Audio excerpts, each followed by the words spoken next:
Hello, what the happening? Oh, never mind. Never mind. Hello and welcome. Happy New Year's once again. Hope we all having a good 2023 so far. So far, mine's been pretty good. I woke up, ate food, played did my Genshin dailies, and now I'm here streaming another Studio 8 on game. Because why not? We love their games. They're great. They're fun. This one is about paranormal stuff in the woods, in the heart of the woods. Anyways, let's jump into it.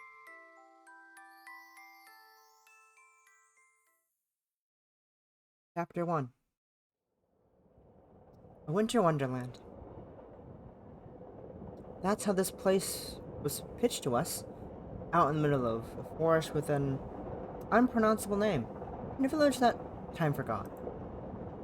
In the email, it sounded like every other ghost hunter's paradise that we just messaged about, isolated and uh, antiquated, with a tourism board encouraging hockey effects and gaudy billboard.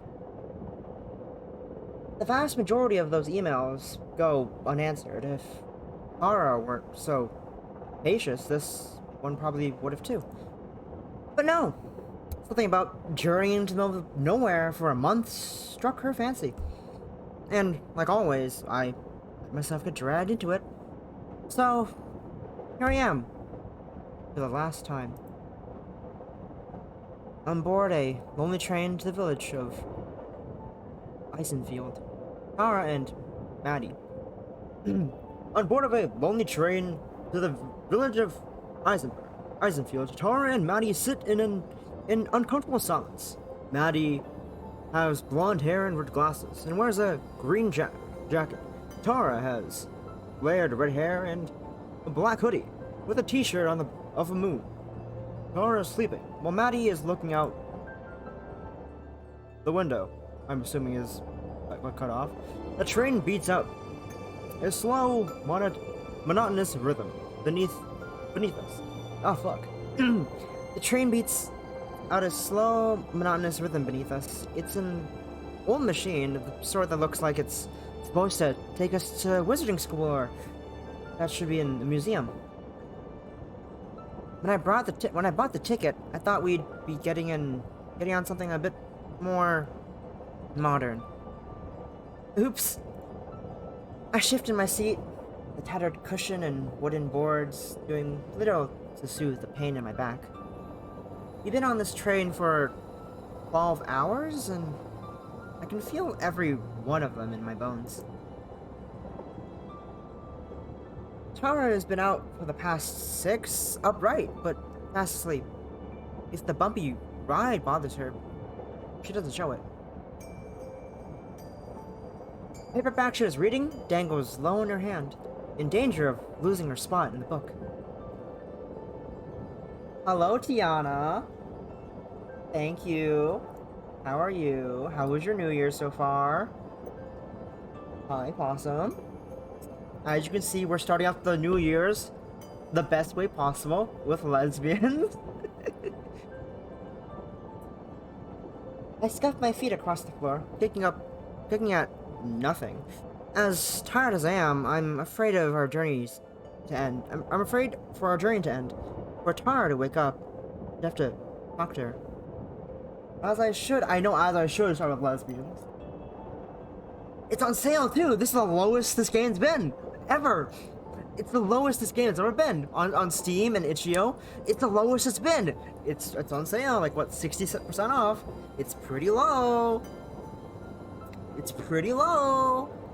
That price is pretty low, my guy! I'm almost offended that she can sleep.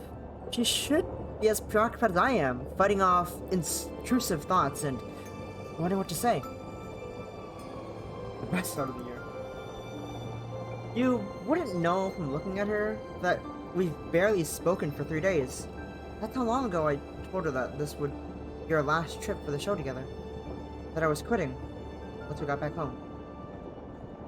Everything since then Packing, booking our tickets, finding someone to take care of the cat while we're gone happened in a blur. We've been cordial, but that's it. Stressful? Oh no! Aren't your hamsters? I hope they're fine. I hope your hamster's fine. Oh, no, not that hamster. Ooh. I hope you find out what's wrong with your hamster and that they get well soon.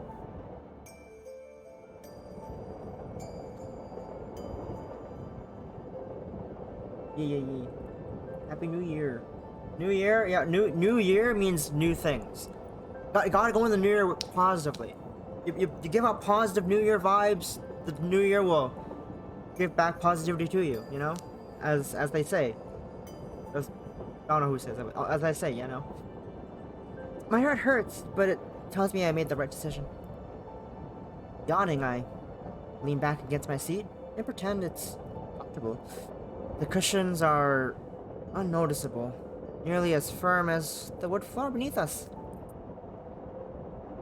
The heater in the corner hems and haws like an old man, but it's not nearly powerful enough to fight off the chill. I desperately wish that I could sleep too, but one of us needs to be awake when we get to the station. And that should be any minute now. Plus, I've never been able to fall asleep on planes or trains anyway. My eyes are sore and I rub one of them as I press my cheek to the cold window. Outside, it may as well be another world compared to the city we left behind. If not for the moonlight, I wouldn't be able to see anything. The soft white glow makes the snow and nearly forest in the nearby forest glisten like it's under some sorcerer's spell. A winter wonderland. The trees are all bare, save for the blankets of snow that cover them. Their empty branches look like something out of a kid's Halloween movie, baking in the wind as if possessed. They seem to stretch on forever, farther than I can even see. It's more like an ocean than a forest. Morgan certainly wasn't exaggerating when she said this place was remote. Intermittent lights flicker amongst the trees in the distant darkness, which I assume come from either winter campers, or hermits. I'd call them crazy, but I'm about to be in the exact same position. Something catches my eye way out in the woods. One of the trees, barely visible, seems to shake in a different way than the rest, as if blown by a different breeze. A thin layer of frost is beginning to form on the outside of the window as I push my face against it, turning to try and find whatever it was I saw. It's gone though. It was almost certainly never even there to begin with. Either my eyes are playing tricks on me or the moonlight was. I sigh and sit back again. Allow my eyes to barely close. I won't fall asleep. I'll just... I'm jostled back into alertness as the train lurches harder than before. At the shrill whistling sound, and then the shudder of the train growing stronger as we begin to slow down. The driver hit the brakes. We're almost there. Across from me, Tara is undisturbed. Somehow she still hasn't dropped her book. Apparently she's less clumsy than when she's asleep. Through the frosted window, I can see the lights of what must be Eisenfield as we approach the station, where they're few and far between like scattered stars. Alright, thank you. I hope you have a nice New Year's Day, Tiana. Don't forget to, hydrate, eat the foods and hang out with the fam and whatnot. Do all that fancy New Year's stuff. The buildings appear to be placed sporadically, nestled on and around a hill. As we round a bend, the village goes out of sight once more. I can't really put this out off any longer. I lean over and shake Tara's shoulder. Hey, wake up. We're almost there. Without opening her eyes, Tara mumbles a response. How close is almost? Seriously? I don't know. Couple minutes? Okay, I'm getting up.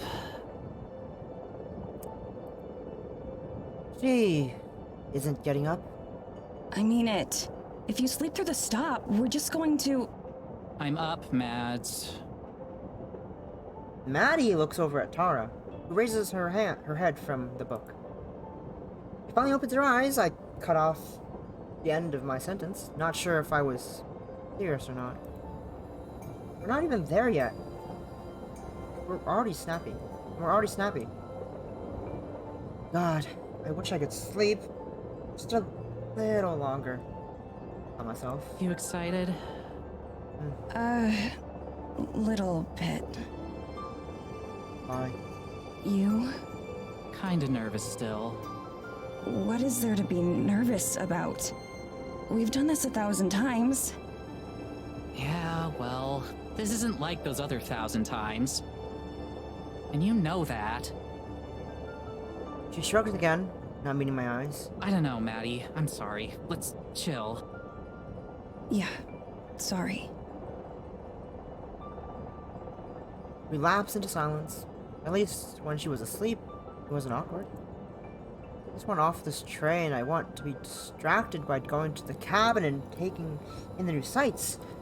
And any minute now. Hey, listen. Yeah? I know you're, like, not super thrilled to be here.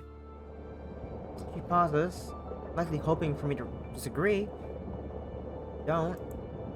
But let's just be cool, okay? Let's just try and have a good time. I breathe a deep sigh and let it out slowly. She's right. I'm committed to this trip. I can at least make it easy on myself. Yeah, okay. Sorry for getting bitchy. I'm tired. I feel ya. Hey, how do I look? Like you just slept for 6 hours on a train. That bad, huh? She messes with her hair in an attempt to improve its state. Everyone's thoughts are, unnoticeable at best. Hopefully it's good enough for Morgan... Fisher. Morgan Fisher. If she's meeting her online hero or whatever, then I doubt she'll care that your hair's a mess. God, I hope not. I don't want to end up on some fashion faux pas vid.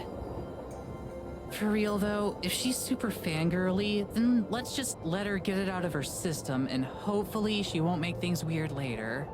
Making things get weird later is kind of our specialty though. Yeah, true. But hey, it got us to 250,000 subs, so like, we must have been doing something right. I just nod. I still can't help but fixate on how everything she says is past tense. Over after this. It's only my decision. Not all I have to do is to say the words and things will go back to normal. I doubt Tara would ever bring it up again if I asked her not to. It'd be so easy.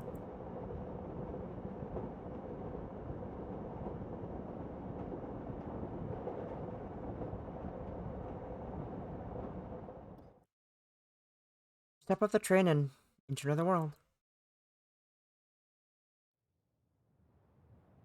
A frigid wind saps the heat from my body almost immediately, as if it had been waiting until we arrived to pelt us until our skins felt like it was burning. I instinctively wrap my arms around myself to try to preserve what little body heat I have left, but it doesn't change a thing. Might as well not even be wearing a coat for all that good mine does. As nice as it is to have some moon keeping things from being completely pitch black, I could really go for some cloud cover right now. Anything to keep some warmth around us. Why the fuck are you dressed so lightly? Tara doesn't even notice the cold. Armed with nothing but her signature jacket, she seems immune to chill. She oohs and ahs all over the rustic train platform, like there might be a ghost hiding in the rafters. Just a minute later, the train rumbles off into the night, leaving us behind, not a single passenger boarded. Tara watches it go, nodding in approval. Okay, this place is already killing it in terms of atmosphere. It's like she's completely forgotten the uncomfortable energy that had filled the train. Back to her usual overly excited self. I should probably be bitter, but instead I can't help feeling jealousy of how she can just shake it off. She has a little pocket camera that she's been carrying with her. She uses it to take a few pictures of the inky blackness surrounding us. I glance upward at the light which hung from the ceiling. They are small candles, lit with real flames as opposed to electric. One of them has blown out and swings uselessly in the breeze. They're about as ineffective at keeping away the darkness as my coat is at keeping me warm. The low light will surely ruin Tara's photo, but she's snapping away without care. You know none of those are actually going to be visible, right? She ignores me. I should probably just let her enjoy the moment. This place really does feel super eerie. Listen. I do, and it soon becomes apparent what she's referring to. The silence. All around us. It's quiet. Even the sound of the train has faded, leaving us in total solitude. The flickering lights of Eisenfield seem impossibly far away, though I know I can't be more than a half-hour's walk. It's so quiet. Isn't that cool? We're definitely not in Kansas anymore. That's one way to put it. I strain my eyes and ears looking for any hint of Morgan, who's supposed to be picking us up. You'd think the sound of a car's engine would carry pretty far out here. For real though, I think this could be the place where we finally get some hard evidence. Something solid. She says this every time, but she usually sounds like she means it more. Just look at it. Something's gotta be out there. I can feel it. We both look off towards the trees from the train. It was difficult to see where they ended. Here at the platform, it's impossible. My expectations aren't any higher than usual, though, which is to say, non-existent. I wonder if Tara really believes what she's saying either. When she speaks again, her voice is quiet. That would be the perfect send-off, wouldn't it? Her words sting. Damn it. Not here. Not already. I want to try and deflect away from this somehow to set her back on her path. Let her enjoy this moment without me spoiling it. Who knows? Maybe this will be the one that finally gets you a con panel so you don't have to crash someone else's. That was one time, and their panel would have sucked without me. Sure. Her voice has an edge of her typical bravado again. It's a relief to hear. She turns to her camera, and I give myself a moment to try to take in my surroundings. Supernatural or not, there's something oddly serene about this place. That said, I'd like it a lot more if it wasn't so damn cold. Shivering across my arms a bit tighter. Surely Morgan will come here soon. I can't wait to see the village tomorrow. I hope it's like one of those museum exhibits with the little replica towns and people. In what way? Like, architecturally. Huh?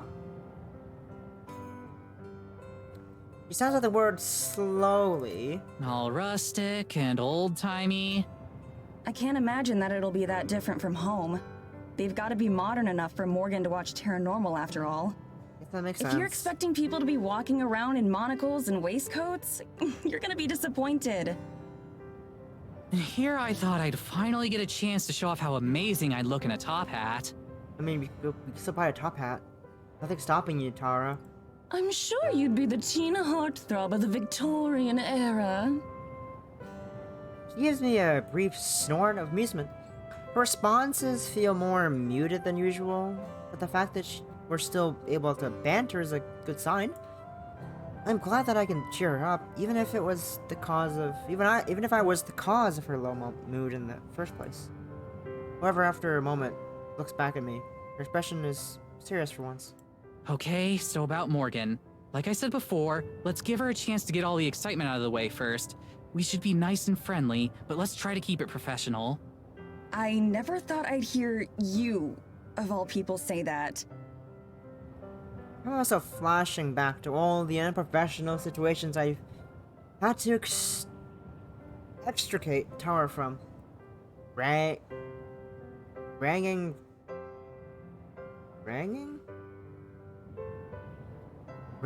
from bad one-night stands to actually police custody. There are a lot of ways I could describe Tara, but professional is definitely not one of them. Hey, I usually make a good first impression. But professionality, It's just the second impression and beyond that you've got to watch out for. yeah. I laugh out loud at that, and I catch her smirking before she looks away. She can play it cool and all she wants, but I can tell from the way she's bouncing up and down that she's undeniably excited for this fangirling she mentioned. It's usually one of her favorite parts. I'm sure a little ego boost will go a long way right about now. I can feel myself hopping back and forth, slightly as well. But that's more out of desire to keep my blood flowing than excitement. Thankfully, it isn't too long before I can see the thought of someone approaching through the storm. Oh, thank God. It's gotta be her, right? Given that we're the only people out here, I really hope so. As the door gets closer, it gets easier to see. She's not exactly an imposing figure, but she moves with purpose. She's carrying a large thermos, which she raises in greeting as she approaches. Morgan has orange hair, green eyes, and a handmade sweater. She doesn't emote as she approaches the girls on the train station. I wave back. One of the first things I notice about her is that for some ungodly reason, she's not wearing a coat. All she's got on to protect her from the frigid weather is what looks like a hand-knitted sweater? More like Tara. Much like Tara. Once she reaches the platform, she greets us with nothing more than a tired smile and a small nod. Not exactly the geeking out Tara was expecting. Hey there, you two. Sorry I'm late. Her voice is friendly, but flat. She sounds like she hasn't slept in days. Tara looks a little bit taken aback by how subdued she is. Recovering quickly, she puts on her big celebrity grin. Oh, no worries. Are you Morgan? That's right. It's really nice to meet you, Tara. Oh, Tara. Whoopsies. Guess that makes sense, but still. Morgan's smile does seem to grow warmer as she greets her, but her face quickly regains a neutral expression a moment later. I can see Tara's smile faltering as she realizes that this is clearly the maximum amount of geeking out this girl is capable of. To her credit, she recovers well. Likewise. Charmed, I'm sure. Okay, maybe not that well. Tara extends her hand and Morgan gives her a brief handshake before turning to me. You're Madison, right? I think we spoke online already. Just Maddie is fine. Nice to meet you. She shakes my hand as well. It's a firm, friendly handshake that ends as quickly as it begins. Before she continues, she takes another sip from her thermos. I find myself wishing for a cup of coffee too. It really is nice to meet the two of you. I'm sure you receive a lot of invitations, so I'm glad you were interested in mine. Are you kidding? Remote village in the middle of a huge forest? There's no way I'd pass that up. I've heard all kinds of stories about the things you'll find in places like this. Hopefully not too many, or I won't have anything new for you. That's fair. Oh, I'm sure you've got something I'll be interested in. Real smooth, Tara. So much for professional. I can see Morgan's mouth twitch slightly at the comment. I can only hope it was something closer to a smile than a grimace. Tomorrow I can show you around the village. There isn't too much out of the ordinary there, but I'm sure you can find a few things that interest you. That would be wonderful. We can go sightseeing when Tara isn't off chasing spirits around in the woods. Morgan and I both smile. Tara flashes me a look of mock annoyance for the slight. But it's probably eating her up that I've gotten more of a reaction out of Morgan than she has. It's about a half-hour's carriage ride to the cabin if you guys want to head out. Do you need help with your bags at all? Tara lifts her bags, giving Morgan another shiny grin. I'm pretty sure I can see her accidentally flexing her arms too. Don't even worry about it. I got this. Okay, cool. This way. As we follow her, I can see Tara pounding behind her. I've never seen the wind get taken out of her sails like that. At least that gives her another thing to think about besides my departure. Wait a second. Did she say carriage? No way. We're standing in front of a honest-to-God horse-drawn carriage. If it weren't for the little white puffs of breath coming from the horses' noses, I'd be willing to believe that this was some sort of commemorative statue. This is so cool. Is it yours? It belongs to my family. Given that there aren't any roads through the woods, there isn't really a point to anyone out here owning a car. I move closer, examining the craftsmanship as best as I can in the moonlight. The design is fairly bare bones, but a few flourishes here and there, and some semi-ornate plated finishes make it clear that this was something built with love and care. Somehow I'm the only one who seems to be intrigued by our ride. Tara, come take a look at this. As I speak, I look back and see her standing completely still, as if the cold has her rooted spot. Give me a sec. I'm just taking in the view a bit from a distance. She's trying to act nonchalant, but her wide eyes keep flickering towards the horses. Her previously genuine grin has turned into a very nervous grimace. Slowly inching forward, she scoots further away from the horses as she approaches the carriage. I doubt she planned for part of her first impression to be Morgan learning that she's absolutely terrified of horses. Her one weakness, horses. She had better at least learn to tolerate them, or this is gonna be an even longer trip than I expected. Wait, if this is the only way through the woods, how are we going to get back and forth between the cabin and the village? The carriage? Don't tell me we'll have our own carriage. Neither of us can drive one. Oh, I'm going to be driving you. I can take you back and forth and help you navigate the woods. You didn't expect me to just let you wander around a forest in the middle of nowhere without a guide, did you? Maybe.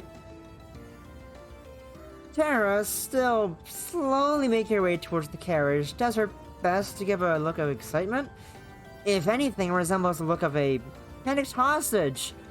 The fact that she's still trying to play it cool is almost admirable in its futility. You're sure that's not any trouble? I'd hate to inconvenience you any more than we already have. It's no trouble. I run my own shop, so my schedule is pretty flexible. Oh, nice. I'm more than happy to help. That's nice. He looks over at Tara, who has finally made it within a few feet of the carriage. She shoots us both a thumbs up. I have a feeling she might need it.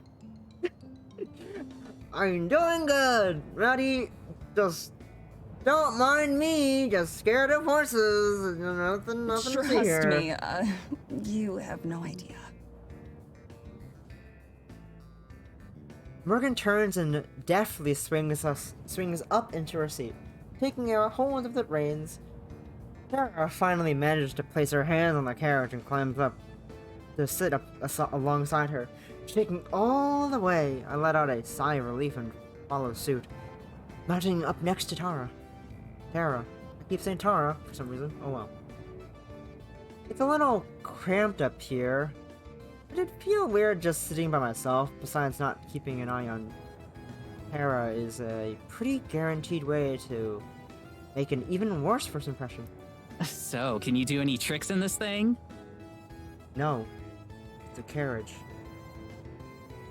Tara, it's a carriage. The carriage, Tara. It's not a car. It's not a bloody car. You can't do tricks with this with fucking horses. What if I can like just do a wheelie? Do a fucking 780 corkscrew or some shit? The path to the cabin turns out to be a complicated one. We've been making twists and turns through the trees for a few minutes, but Morgan seems to know exactly where she's going. Not even in the dark can stand her in her way. You can navigate through all this with just that little lantern? How can you see landmarks? Don't worry, I know these woods better than just about anything. Besides, the moonlight is more than enough for me. Damn. I can't help but feel embarrassed as I think about all of the times I used the I had to use the flashlight on my phone just to find something I dropped in the car. I definitely wouldn't last out here. Looking over, I see Tara bouncing her legs, probably about to launch into a torrent of questions for Morgan. After that flow of introductions, he's clearly a little less gung-ho than usual, but I know that won't stop her. As such, I probably get my handling of the actual adult stuff out of the way quickly before it gets lost in the noise. Is there anything about the town or the people that we should know? Local customs, things to avoid saying, that sort of thing? Morgan thinks about it for a moment. Silent. There's a curfew at midnight. Also, you're not supposed to go too far into the forest. I ignore both of those rules a lot. Nice. Most of the villagers tend to be sticklers about them, though. Rip. Great! So our host is a troublemaker. I guess that means Tara will be good company. So, while we're on our way, could you maybe tell us about some of the specific supernatural occurrences you've seen here so far? Here she goes. Morgan sits up at the question.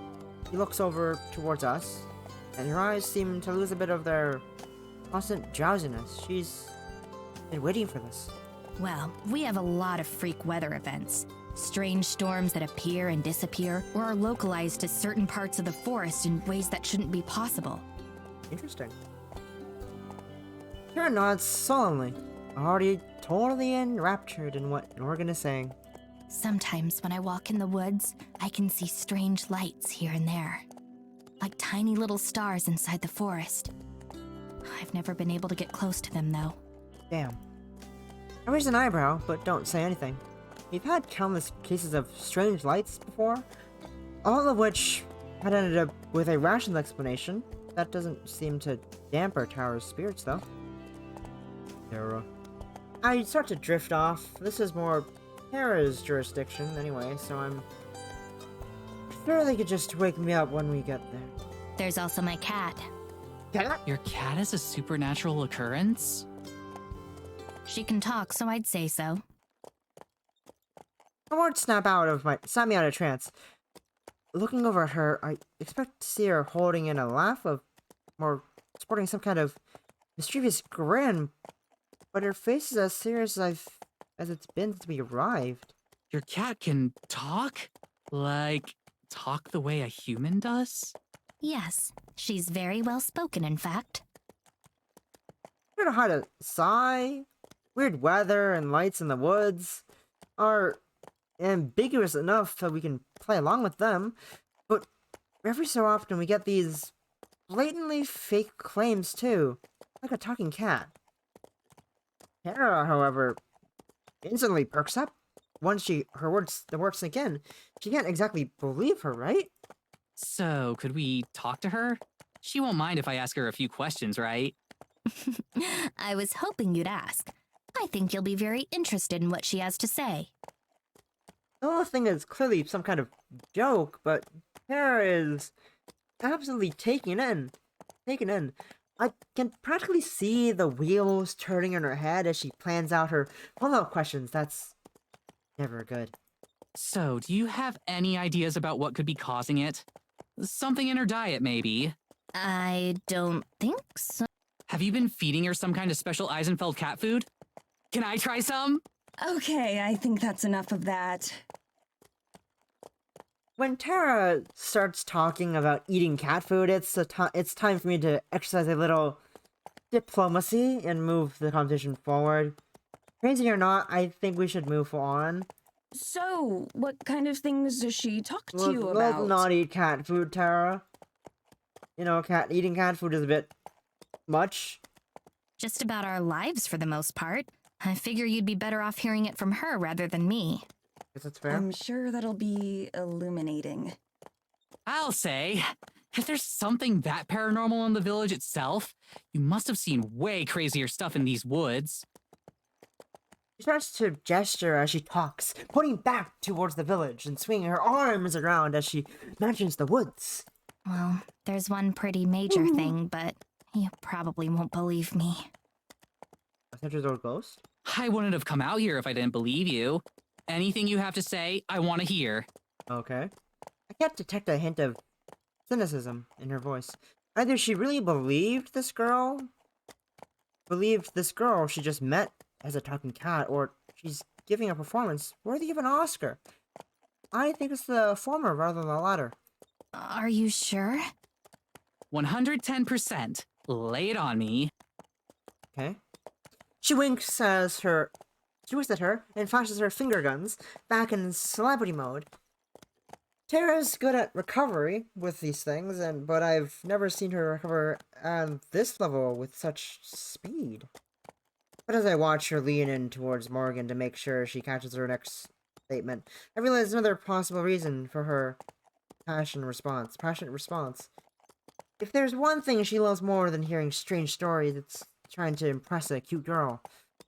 Now things are starting to fall into place a little bit more.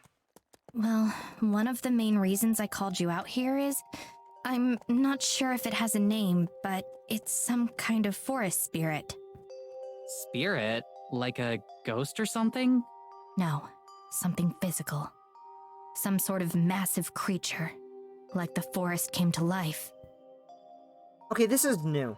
Even the crazier fans don't get this outlandish. But Tara is absolutely eating it up.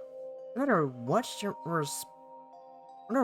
her responding is. I'm glad she's having a good time. Is there anything else Reasoning. you can tell me I about can't it? fucking Does read. it speak or anything? Reasoning. Have you managed to interact with it at all? Is it more kaiju-sized or more basketball player-sized? My eyes are shit. My brain I've is only shit. seen it once, unfortunately, so I don't know too much about it. I've searched for it a number of times since, but without any results. Oh. Who knows? Maybe you two will have better luck than I have. That's what you're best at, isn't it? In terms of talents, I'd say it's certainly up there. Maybe again. Morgan's mouth turns up into a small but seemingly genuine smile, and her expression grows slightly less intimidating. I knew you'd believe me. Nobody else around here does. Can't imagine why. Feel a pang of guilt as that thought crosses my mind. As crazy as their story sounds, it can't possibly easy feeling rejected in a community this isolated. No wonder she was so eager to bring us into the fold. So, how far away would you say we are from the cabin? About half an hour. We should be coming up on it any minute Okay, now. we're good. I'll help the two of you get situated and then head back.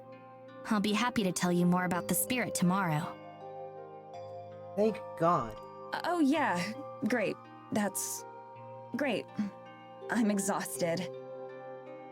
That much isn't a lie. All I want to do now is pass out. We passed the last of the houses that I can see, but the sparsely marked path continues on towards the forest. The last traces of civilization are behind us now. By any minute now? What exactly did you mean?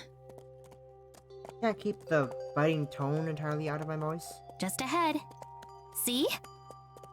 She points forward into the darkness. I strain my eyes to see anything other than Mark.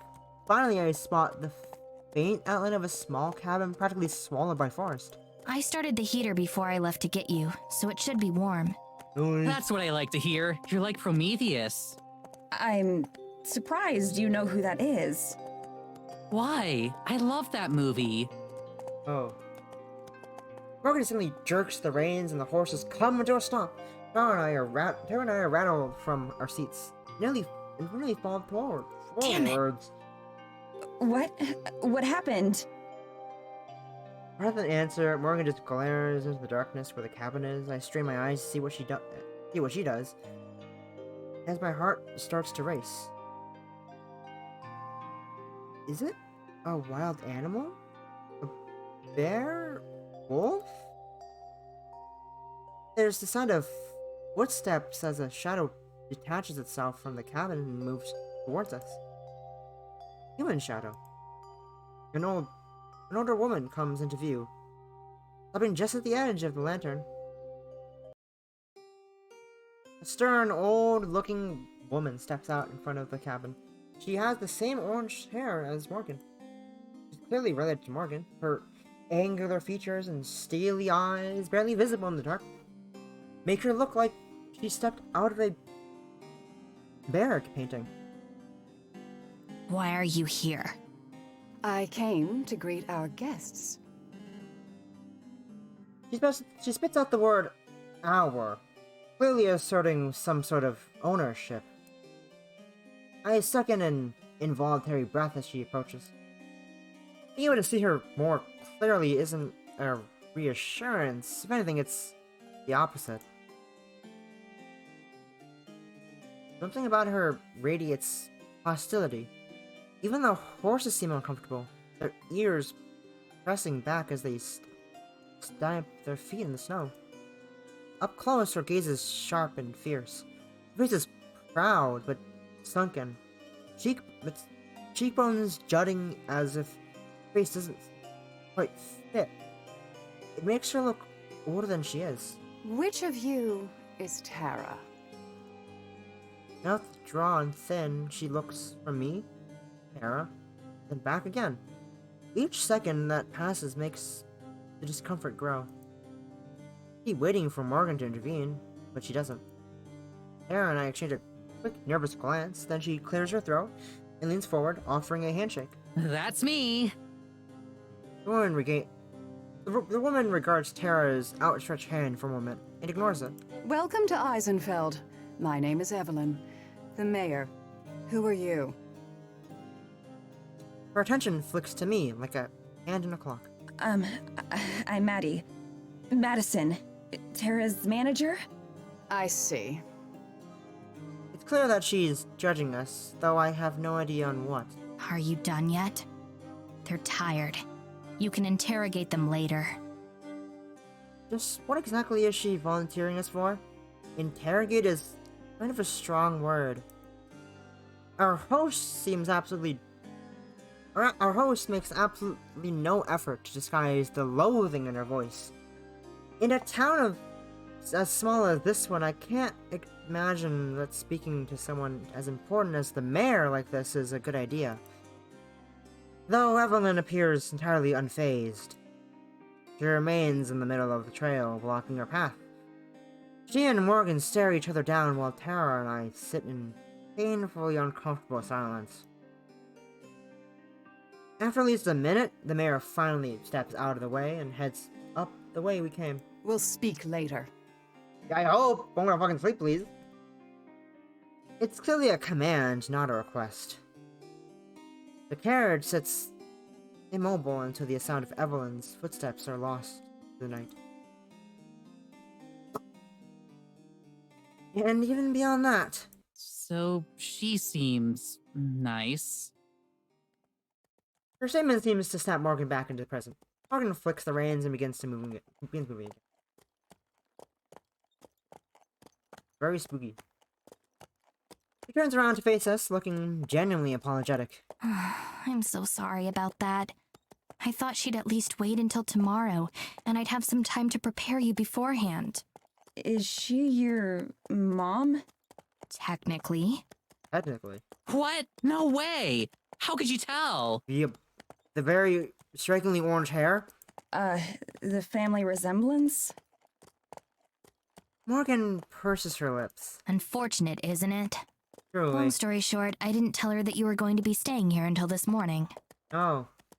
I'm speechless, hoping that it's just a joke and the punchline fell flat. But Morgan's clearly serious. For the second time in a handful of minutes, I've been wondering what we've got ourselves into. Kara laughs, though I can tell it's forced. Well, it's no big deal, right? It's not like she runs your life.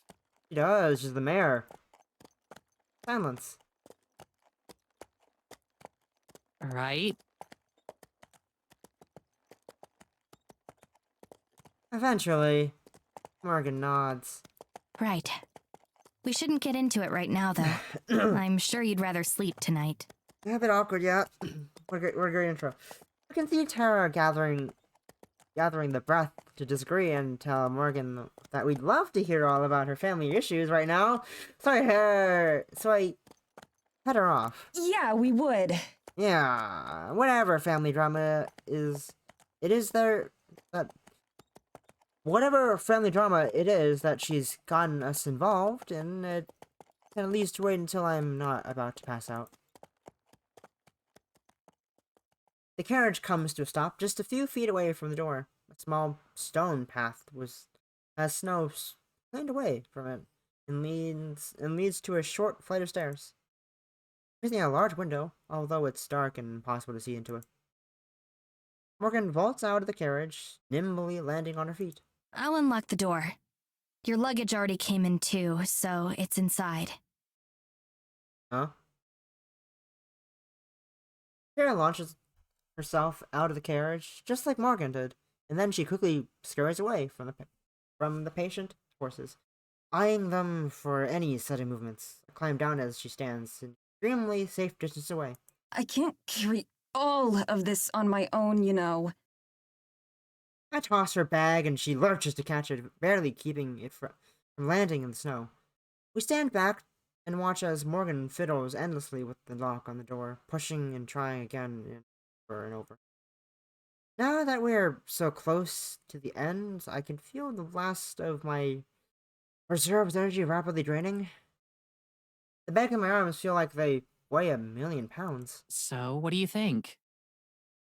She mutters as quietly as she can, though her timing can't be worse. I think I want to go to bed. Same as ever, then. Bro, it's nighttime. You know me. It's nighttime. Rubbing my arms, I peer into the forest. Just beyond the first few lines of trees, everything fades into an inky blackness, thick and impenetrable. I shiver, not entirely because of the cold. A cold breeze rattles the empty branches as they scrape against each other, mimicking the way I'm trying to stay warm.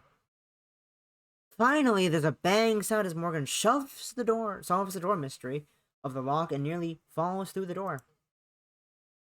She books her head through like nothing happened. I got it open. Nice. Hallelujah.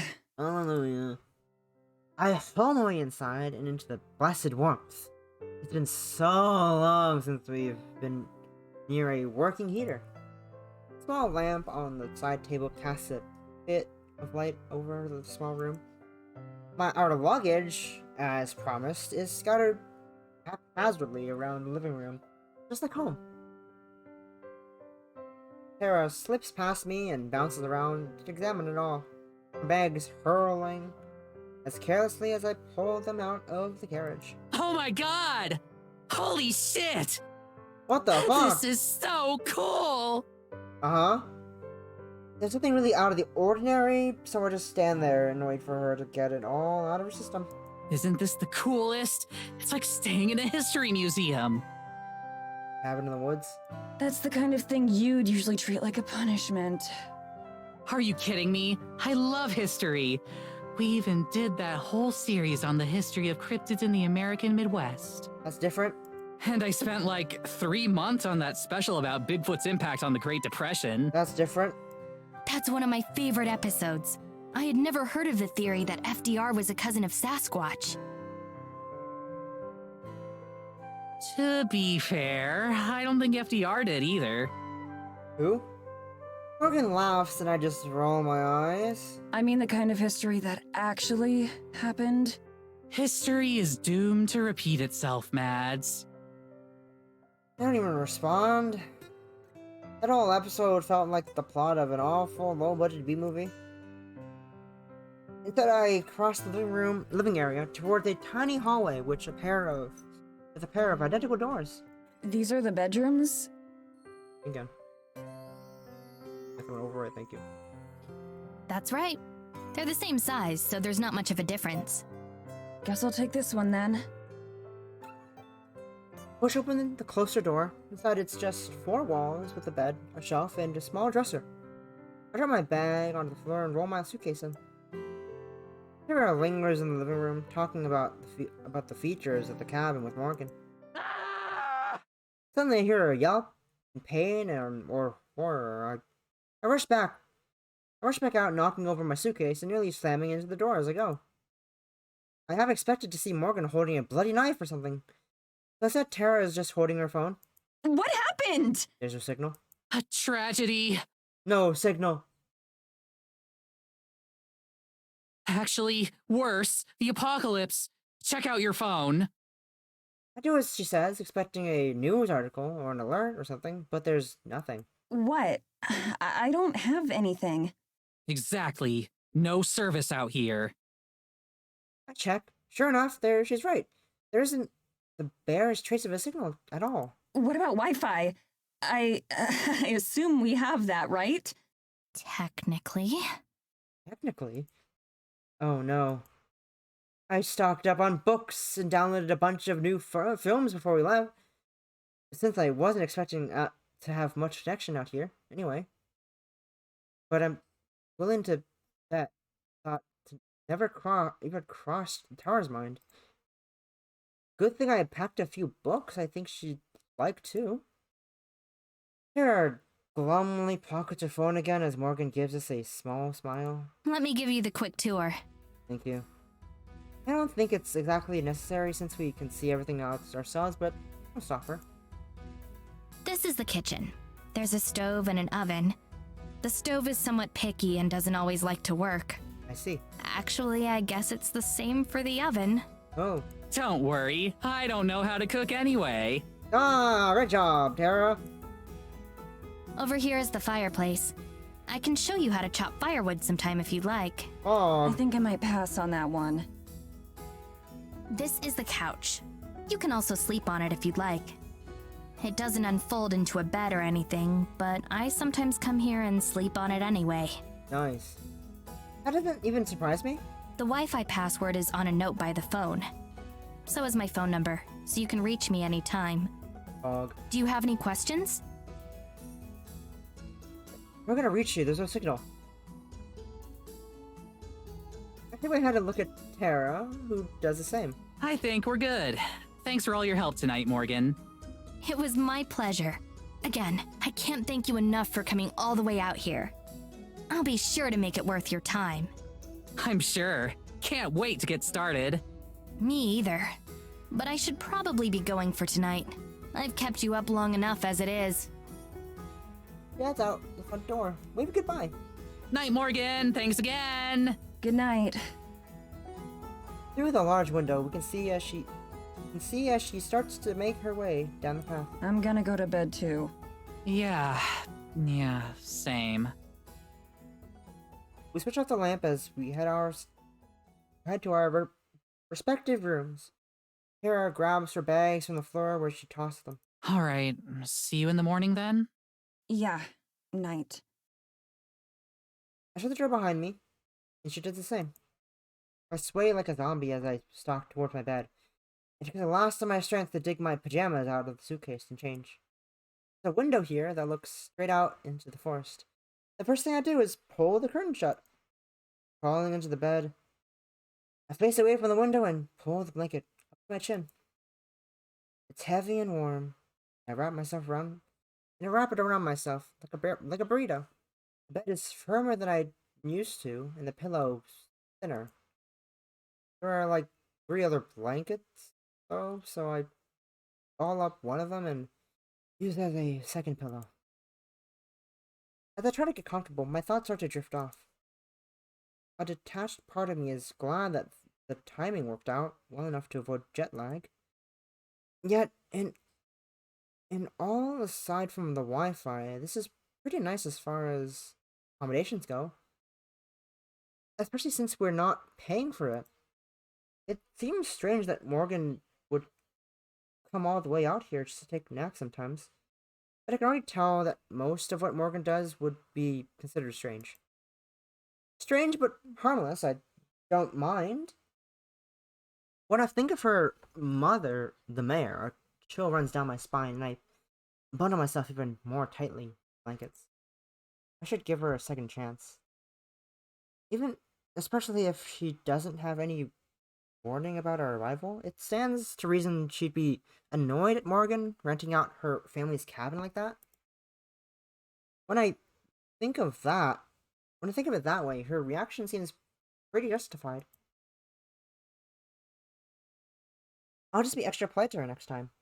Next time we meet. Hopefully it isn't an interrogation like Morgan said. That was probably just her being dramatic. I yawn. Wishing sleep could come faster. I expect to be out before my head even hit the pillow, not even lying here with my thoughts racing. I try to block out everything and focus on my breathing. In, out, in, out, in. A loud tap, tap, tap on the window cuts through the silence. My heart leaps from my throat as I jolt upright in bed. I get tangled in the blankets, scrambling to haul them off me. With one hand, I desperately feel for my glasses nearby. I finally find them and shove them onto my face. Then jab my eyes out. With horror, I look up to the window. The one that made me uncomfortable from the start. Morgan. Lend your hand. Just replaced, raising against the glass. Stands there, patiently. If she knows what kind of emotional roller coaster she just put me through, she doesn't know it. Shakily, I walk over the window, not even switching on the lamp. With some difficulty, I wrench it open, disturbing a small amount of snow. Yes? It's the best I can manage. Anything longer, and I'm not sure I can keep it simple. Sorry, I forgot to tell you. Please be ready to go by 8, and I'll come pick you up. I just blink, unable to comprehend what I'm hearing. Is that okay? We could make it 8:30, but no later. No, 8 is fine. Is that all? That's right. Have a good night. Sorry if I disturbed you. I slam the window shut and hobble back to bed. She doubled back in some snow and scared the hell out of me for that. I check the time on my phone. It's nearly midnight. 8 hours of sleep and then ready to go. It's going to be a long month, isn't it? It's 8 hours and 34 minutes later. I know because telling time is my phone's only remaining function, yet I still check it constantly, like something might change. To their word, Morgan was to pick us up right at 8. It's a mirror. It's a minor miracle that Tara and I were both ready to go. I don't know who had it worse, me waking up to my alarm or Tara waking up to me banging on our door. Even now, she slowly eats a piece of bread from the kitchen, looking for all the world like a cow chewing cud. Looking for all the world. Looking to all out. Fuck no. I don't know. Words are weird. With each bump that the carriage hits, my tiny cup of coffee threatens to spill on my hands. I am not sure that I'd feel it. After answering Morgan's perfunctory question about our first night, we spent the rest of the ride in silence. I didn't acknowledge at all how she just knocked on my window. Apparently, it wasn't remarkable enough to her to deserve another mention. I watch from over her shoulder now as we approach the town. On the train last night, the scattered lights made Eisenfeld appear to be a lot larger than it really is. Now in the daylight, I have to strain my eyes to pick out some of the buildings against the hills and snow. Kara is missing it all, staring at her feet, crumbs littering the floor beneath her.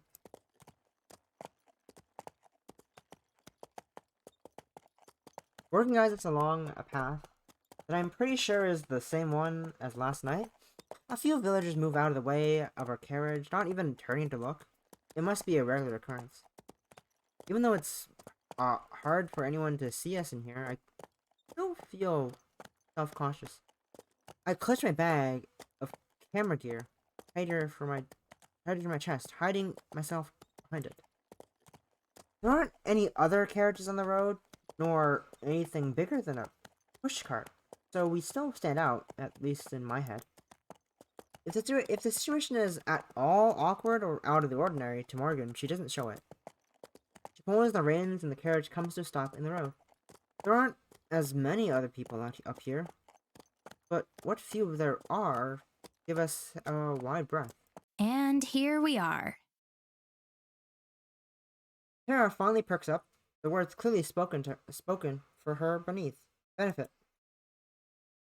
It takes her a moment to realize that we've made an entrance, but as soon as she does, she's in showbiz mode. She leaps to her feet, throwing off the exhaustion like a disguise. Here we are indeed. She vaults out of the carriage, spinning circles like we're in the middle of a grand plaza instead of the middle of the street.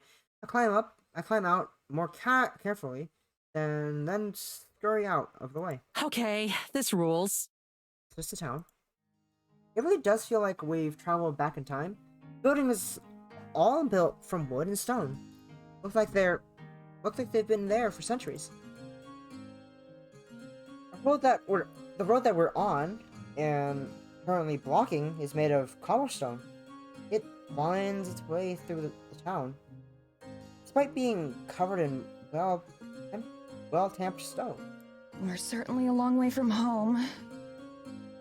Morgan doesn't disembark from the carriage, instead calls down to us. The town square is right down this road. But if I take you there, I won't be able to turn the carriage around. That's fair. It's always a pain when that happens. I'm going to open up my shop, but feel free to come by whenever you'd like. I'm sorry I can't show you around right now, but I'll make it up to you later. You. Where's your shop? Oh, right. Pulls a piece of paper from somewhere and dangles it towards me. I cross the road and take it from her. Unfolding it, I can see that it's a map. Despite being hand-drawn, it's pretty cohesive and legible. Certain buildings like Morgan's shop and the local pub are denoted by handwritten tags. At the middle of the road, where we're currently standing, she's even drawn in a helpful "You are here!" notice with a smiley face. What? You clearly planned this well in advance. Cool. Thanks. Feel free to stop by around lunch. I'll make you both something. You're here. But what if I walk a bit forward? I'm no longer here, though. Fuck. You're right. Hell yeah! You're the best, Morgan. Thanks. Morgan gives us a brief wait before heading off to wherever it is. Park her horse-drawn carriage. Wherever you park your horse-drawn carriage, I point to the direction of the town square that Morgan mentioned, wanting to get away from all the people who are currently gawking at us. We definitely stick out, if only because of our colorful hair and clothes. Combined, their outfits have the color palette of a bowl of oatmeal. Although they stare, nobody really says anything, either too polite or too intimidated. Both Tara and I avoid eye contact with strangers as we hurry to the empty town square. Well, that couldn't have gone worse. There are a million ways that could have gone worse. If people looking at us funny is the only downside of this trip, then it'll be our best episode yet. Yes. I mean, ever. I wish she'd stop bringing that up. It always kills the mood, which was barely on life support to begin with. Kira rubs her shoulders. having suddenly chosen not to dress any warmer today. Okay, ready to get your paranormal on, Mads? I shrug my camera bag onto my shoulder and nod. I suppose there's no harm in spending a little time establishing the location. Might as well get some B-roll while we're here. One thing that both Tara and I have in common is that we're not really sightseers. I spend as much time in my room as I can, whether that's the hotel room we're filming, or our bedroom at home. My bedroom at home. So as much Tara loves investigations and all the dramatic stuff, she'd probably totally skip the exposition segments if she didn't leave them to me. That means that we're pretty effective at filming them.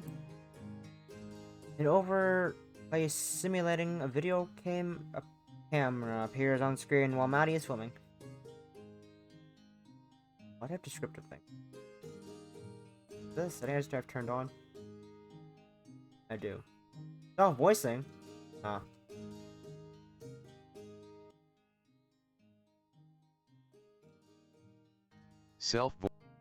I turn on the camera.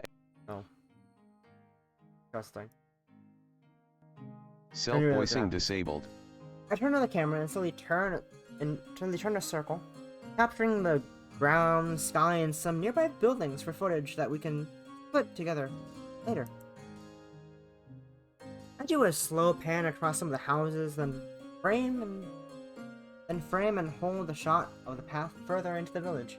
A young couple passes by, holding hands, and they share a suspicious look at the camera as they go by. I guess I'm editing that part out. Most of the time, making paranormal videos is just me filming ways of stretch 10 seconds of interesting footage into a 10-minute video. That's something else. That's something else that we're both good at. The cold wind makes it hard to keep a steady grip, so I stow the camera and shove my hands into my pocket. Get anything cool? Shove. I can't. I go to browse on her phone like she usually does while waiting. Instead, Tara watches from over my shoulder as I record. Not really. There's not much to see here. Not yet, at least. Yeah, it's kinda less impressive up close. Rip. It's the kind of place that you'd expect a tumbleweed to blow through, like if the climate fit. Wow, you're turning into quite the poet. Oh, shut up. What? It was a compliment. Sure. Anyway, since filming the village is a dud right now, we should follow up one of the rumors Morgan was talking about the other night. I'm thinking giant tree spirit. I'm thinking I say the cat. I guess we need Morgan for that. That's the most interesting one she talked about for sure. That's the headliner. We need to build up to that one. Oh yeah, definitely. Picture this. Okay. Bring it. We head to the woods to get some creepy shots. Oh. Do it right around sundown. This is sundown? Okay. There it is. Make it super ambient. Huh? Lots of atmosphere, wind sounds, maybe a wolf howl. Uh-huh. You've got a good wolf sound effect we could use, right? Maybe. Yeah, of course. Nice. Anyway, I do a narration over all that, introducing where we are and what we're out here looking for. Uh-huh. Then we get a sound of a big branch snapping, and just cut the video right there. Really? Tara looks pleased with herself and glances back at me for approval. It takes me a minute to react. So, end the video on a cliffhanger? Yeah, I think so. We can definitely stretch the Eisenfeld stuff into a mini-series or something. Okay. We should be able to get at least 3 episodes worth of stuff out here. That sounds fine. A snapping branch is a pretty weak way to end it, though. Especially since, like, we uploaded the video. No one's going to wonder if we're okay or not. Oh, that's true. So you think maybe we just make one long vid? Or end it differently? Maybe a different ending. I'll think of something later. Yeah, that's a fair point. Oh, looks like the freaking branch snap. I hope they're okay, or they uploaded it. So they're definitely okay. Like, what? Cool. You're the Head best, on. Mads. I smile, but it hurts a little. I'm sure she's not trying to make me feel bad. She probably doesn't even know that I do. I just shrug, going to change the subject. We can also follow up on some of the smaller rumors. Like in her email, Yeah. she mentioned mysterious lights out in the forest. The monster found a laptop and found Wi-Fi to upload the video onto their website, onto their freaking YouTube account. But yeah. That's what the monster did. Clearly, yes, that's what monsters do. Like a will-o-wisp? Aren't those actually real? That was all the time. Yeah. You're the expert. You should know that, not me. Kara stares at me expectantly. Yes, they're real, but it's just swamp gas. It doesn't matter though, because we need to wait for nighttime for that stuff. It's not very spooky during the daytime. Oh, will-o-wisp in the night, in the morning. Woohoo! In that case, we definitely want to talk to the locals. See what kind of rumors they've heard of. That kind of thing. But they haven't heard it. Right, that's definitely the smart thing to do. Yeah. With a face back towards the street, we came down where Morgan dropped us off with all those nosy people who just stared at us, but wouldn't talk. Awkwardly. Or we could get some more establishing shots from other parts of the village. Yeah. I like that idea. Well, let's do that instead. Who needs to talk to strangers, am I right? We pick a direction at random and start walking. Ooh. As we head further into town, it starts to get even more lively, and there are more people around. That might just be the time of day, though.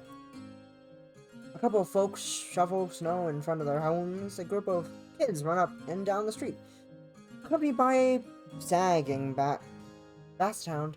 A woman wearing what appears to be an entire bear shuffles past us. But wherever we go, the villagers watch us unabashedly. No one makes any attempt to talk to us, and conversation falls silent whenever we come near. I wonder if there are some sort of order given to not speak with us, or if it happens naturally. I try to force myself to ignore it. We're not doing anything wrong, we're just curious. We're just a curiosity. The only interesting thing about us is our out-of-townness. Morgan said that there are rarely ever visitors out here. It's not hard to imagine why. There doesn't seem to be much worth visiting. Still, if they're going to keep this up, we're going to make those interviews even harder to do.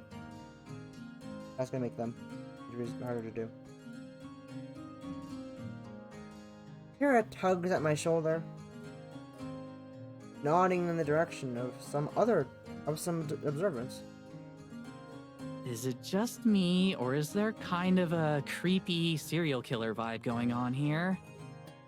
I think it's just you. Oh my god, can you not? Imagine though. Serial killers. Creepy. I need to fix a ring on a fan. Have on. Coming loose. I need to know it.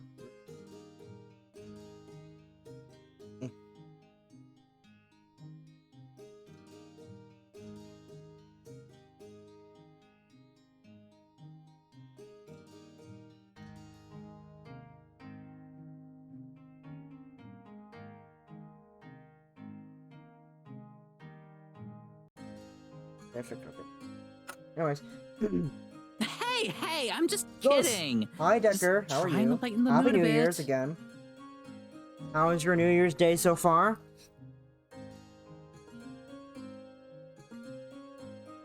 My reaction having ruined any chance at that, neither of us speak again.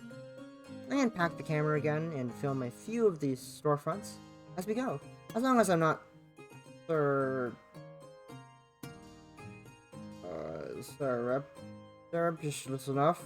Most people didn't notice and thus don't change their behavior. Inevitably, whenever someone does see me filming, they tense up and just stare, ruining the take.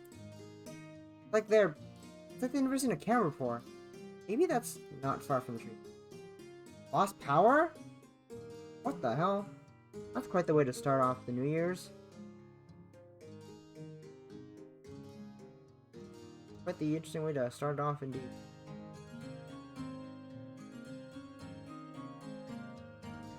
One thing I have to give Eisenfeld credit is that there's more personality in his instruction than I thought at first. Totally great. I'm assuming you got power back, right? Or are you just willing the internet to work for you?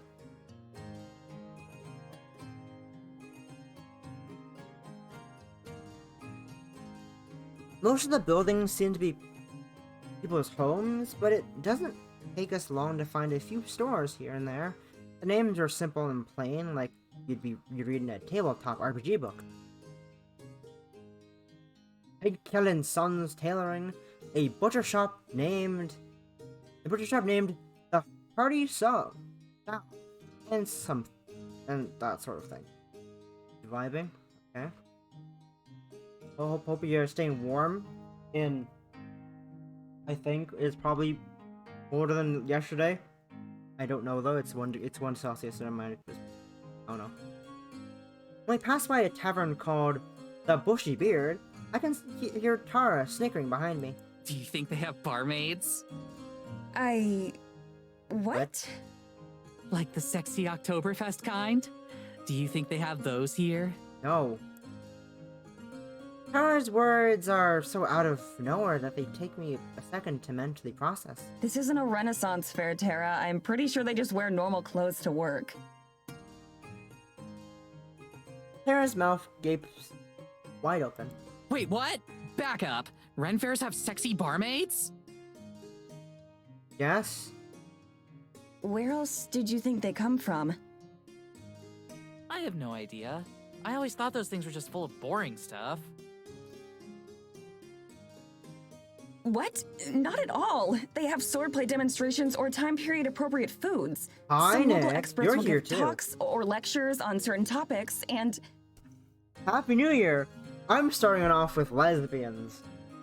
Because why the fuck not? The best way to start off the New Year's with lesbians. Look at these lesbians, not together, but lesbians. Like I said, boring stuff.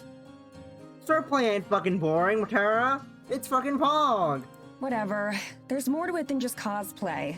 I bet you'd actually like it if you went with me next time. Plus, I thought you loved history now. Yeah, you loved history. Not the boring kind of history. Duh. It ain't boring, there's fucking swords and shit.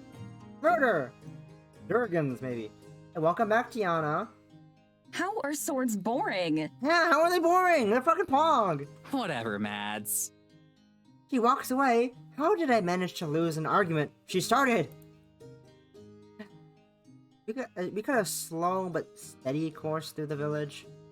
Despite how random the layout seems, it's impossible to get lost. All the roads seem to lead back on and into other.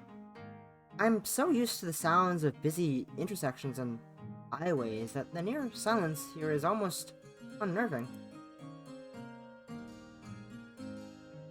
I can appreciate the serenity and calm of it all, but I think I'd go crazy if I had to live here. We're not even a full day in and I can't help but miss my cozy apartment and the convenience of a city life. I know, they're awesome. Eventually, we take a path that brings us back to the familiar site, the town square that we visited right after Morgan dropped us off. According to my phone, it's been a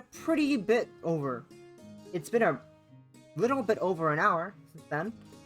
Still too early to meet up with Morgan for lunch. I guess we can't keep putting this off for any longer. I think I have enough of the town now. Do you want to start interrogating the villagers? Ooh, interrogation time. Interviewing.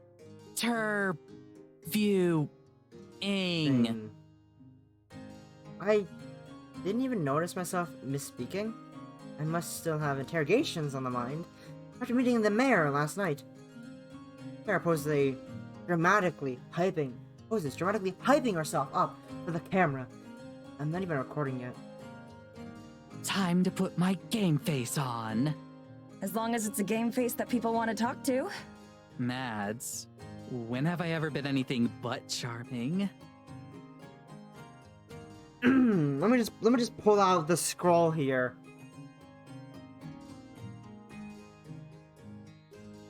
She sighs. Yeah, I know. I'll keep it chill for these so we don't freak anyone out. Oh shit, you see my Steam notifications. Just realized that. I need to turn that off. Well, where is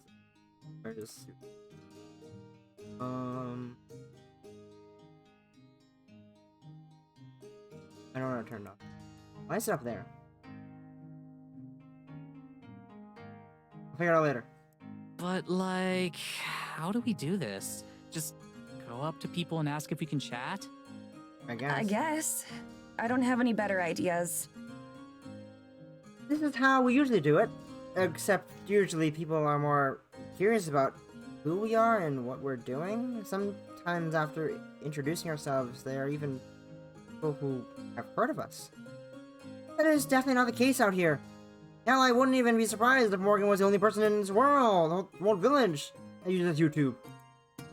The thing more awkward than just asking around people for an interview is them staring silently while you approach, but we don't have any other options. I hand the mic to Tara. At least I'm not the one who has to do talking. Tara stands there with the mic in hand. And stands there. You good? Yeah, I am. Just give me a sec, okay? Okay. She sets herself up by stretching and taking a few deep breaths. The whole time she holds the mic, pinched between her two fingers like it's something she peeled off her shoe. When she's finally ready, she gives me a thumbs up and starts to walk again. I trail a couple meters behind her, keeping her back framed. In the middle of the shot, she moves with a determined stride, but I can see the microphone shaking in her hand. We pass by a few people walking around, but she doesn't stop any of them, nor does she ask any of the folks at the buildings, chatting, or working, or just sitting and looking bored. We just up ahead, a middle-aged woman smokes a cigarette, looking at nothing and no one in particular. It doesn't look like she's going anywhere. She's not already in the middle of the conversation. She's the perfect candidate, and Tara must know it too. I wait for her to go up and introduce herself. I stand still and hit the record button, filming her approach. Except she doesn't. She walks right past the lady, whose gaze falls as she goes. Pause the recording, hurry to catch up, saying Tara's name. I have to say it twice before she hears me and stops. Sup? What are you waiting for? We've passed like a dozen people now. Right, but none of them are the right one. Which one is the right one? You know it's impossible to tell. I'll know when I see them. I roll my eyes, but I don't chastise her. She's trying her best. Oh, okay, here we go. Get ready. I follow her. I follow her outside and figure out her prey, an older man resting on a bench nearby. Broad-shouldered and with a long beard, he looks like a stereotype of a lumberjack. Like the previous woman, he stares rapidly off in the distance, thoughts clearly elsewhere. Once again, I plant my feet and set up the shot. I make micro adjustments to the focus until I get it right, just right, and the rest is up to Tara. Slowly, Tara approaches the man. Either he doesn't see her coming or he ignores her. She glances at me for reassurance, which I give in the form of smile and nudging motion, telling her to get on with it. She clears her throat, grabbing the man's attention. He turns to her slowly and eyes her suspiciously. Then he notices me and the camera, and he tenses up. Not off to a good start. Tara talks quickly, trying to explain the situation. Hi there, my name's Tara Brick. My friend Maddie and I are visiting from out of town doing a report on Eisenfeld. I was wondering if we could ask you a few questions. Report? What kind of report? Well, he relaxes just a little bit. The man rubs his eyes warily, peering back and forth between me and Tara. I wish he'd stop looking directly into the camera. I slowly start to move laterally, trying to frame the two of them better, but he keeps shifting on the bench to watch me. It's an investigation on the supernatural. Rumors, ghost stories, that sort of thing.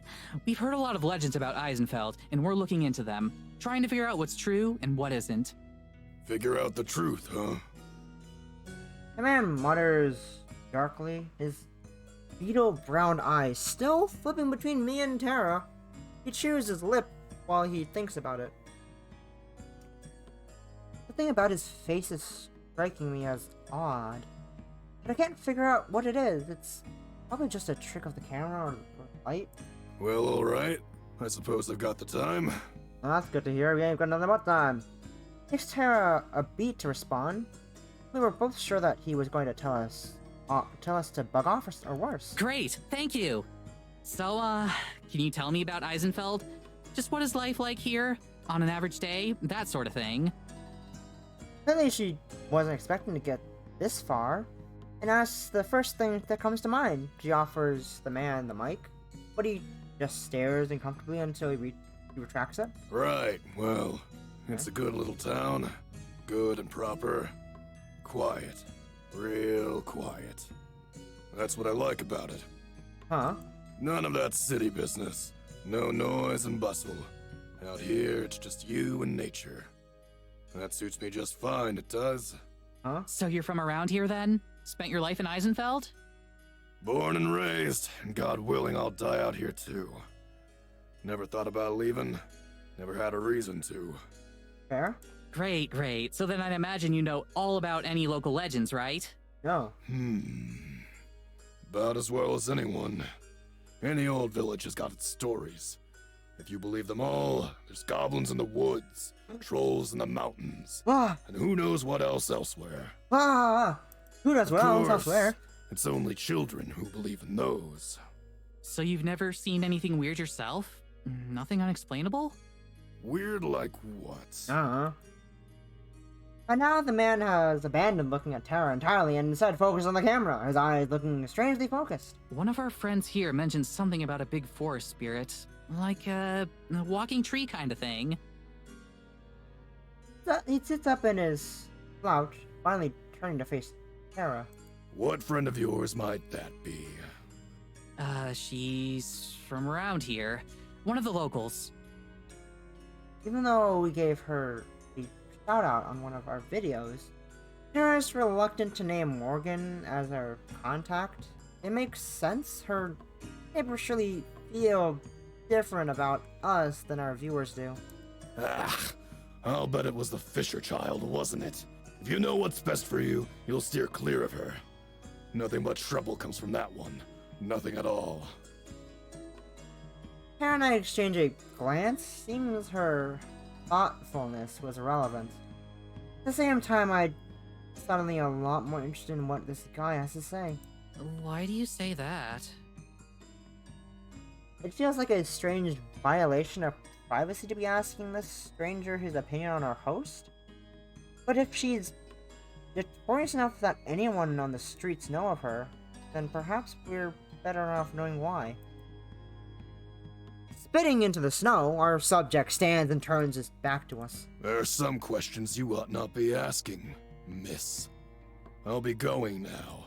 Enjoy yourselves. He lumbers off into the town, though I don't watch him for very long. Questions we ought not to be asking? I'm not sure if that's a threat or not. For the sake of my anxiety, I try to tell myself it's not.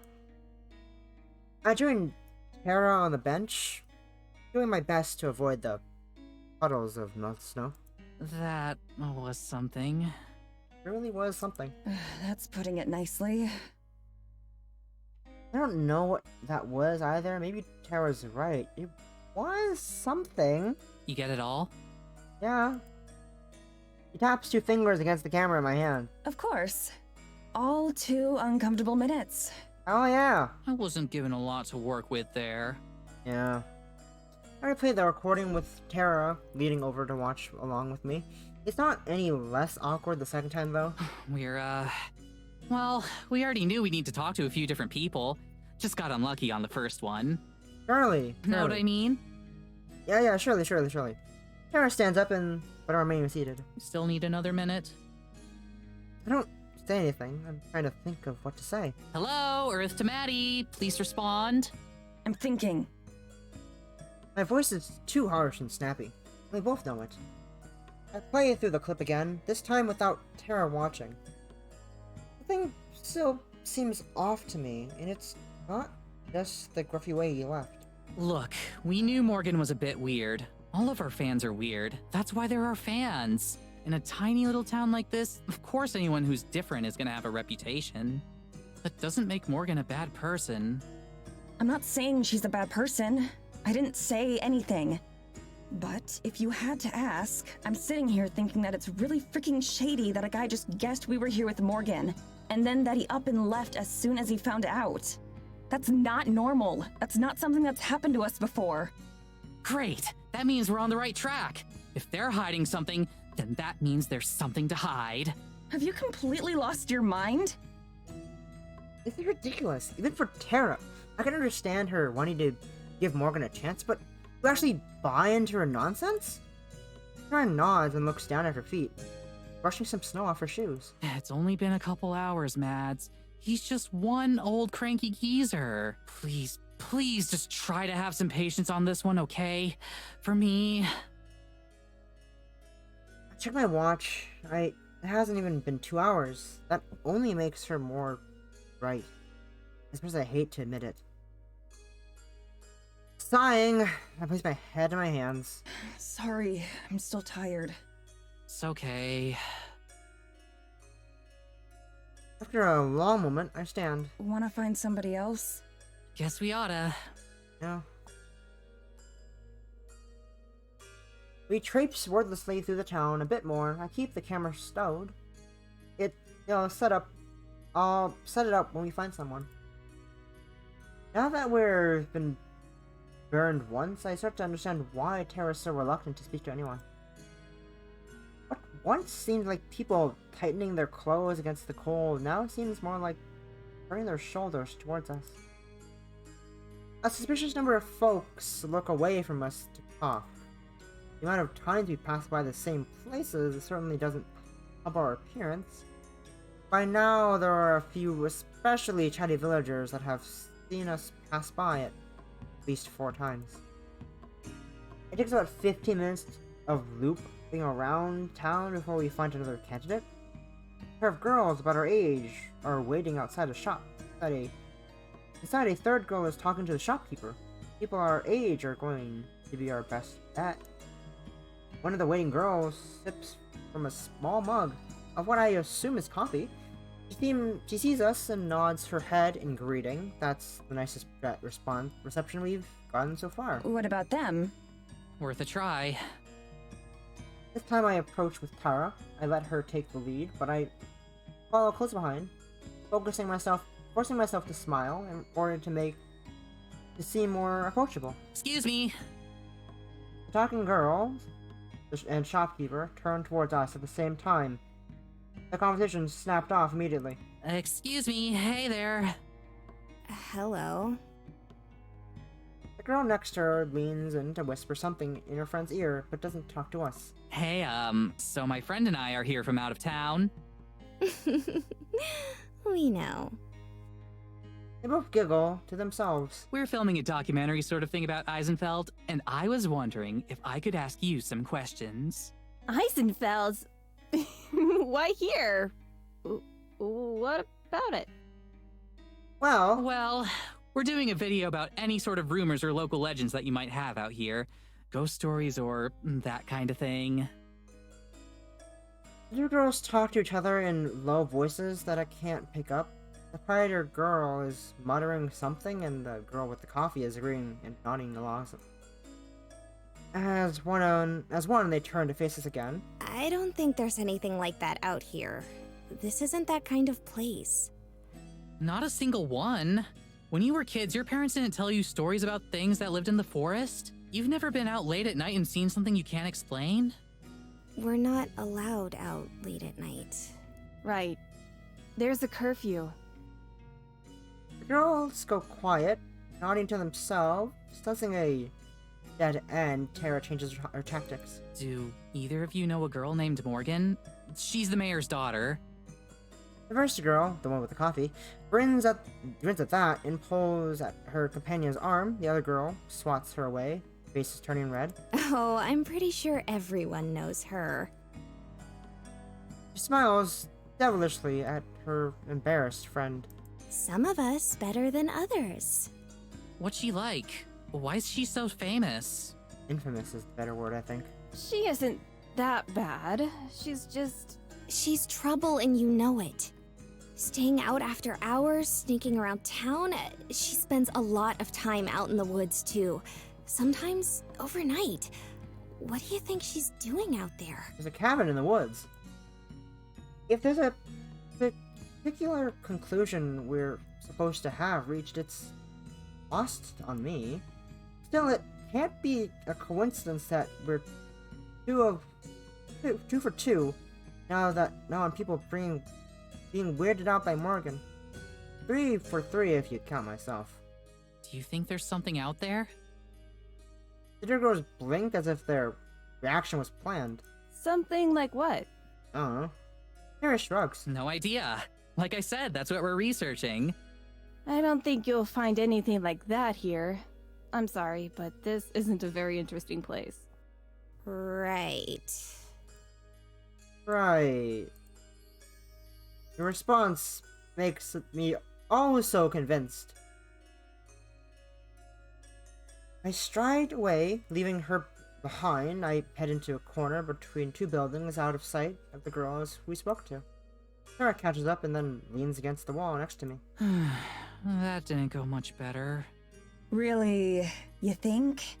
Was it just a coincidence that these two other random people we met happened to have the same opinion of Morgan as the first?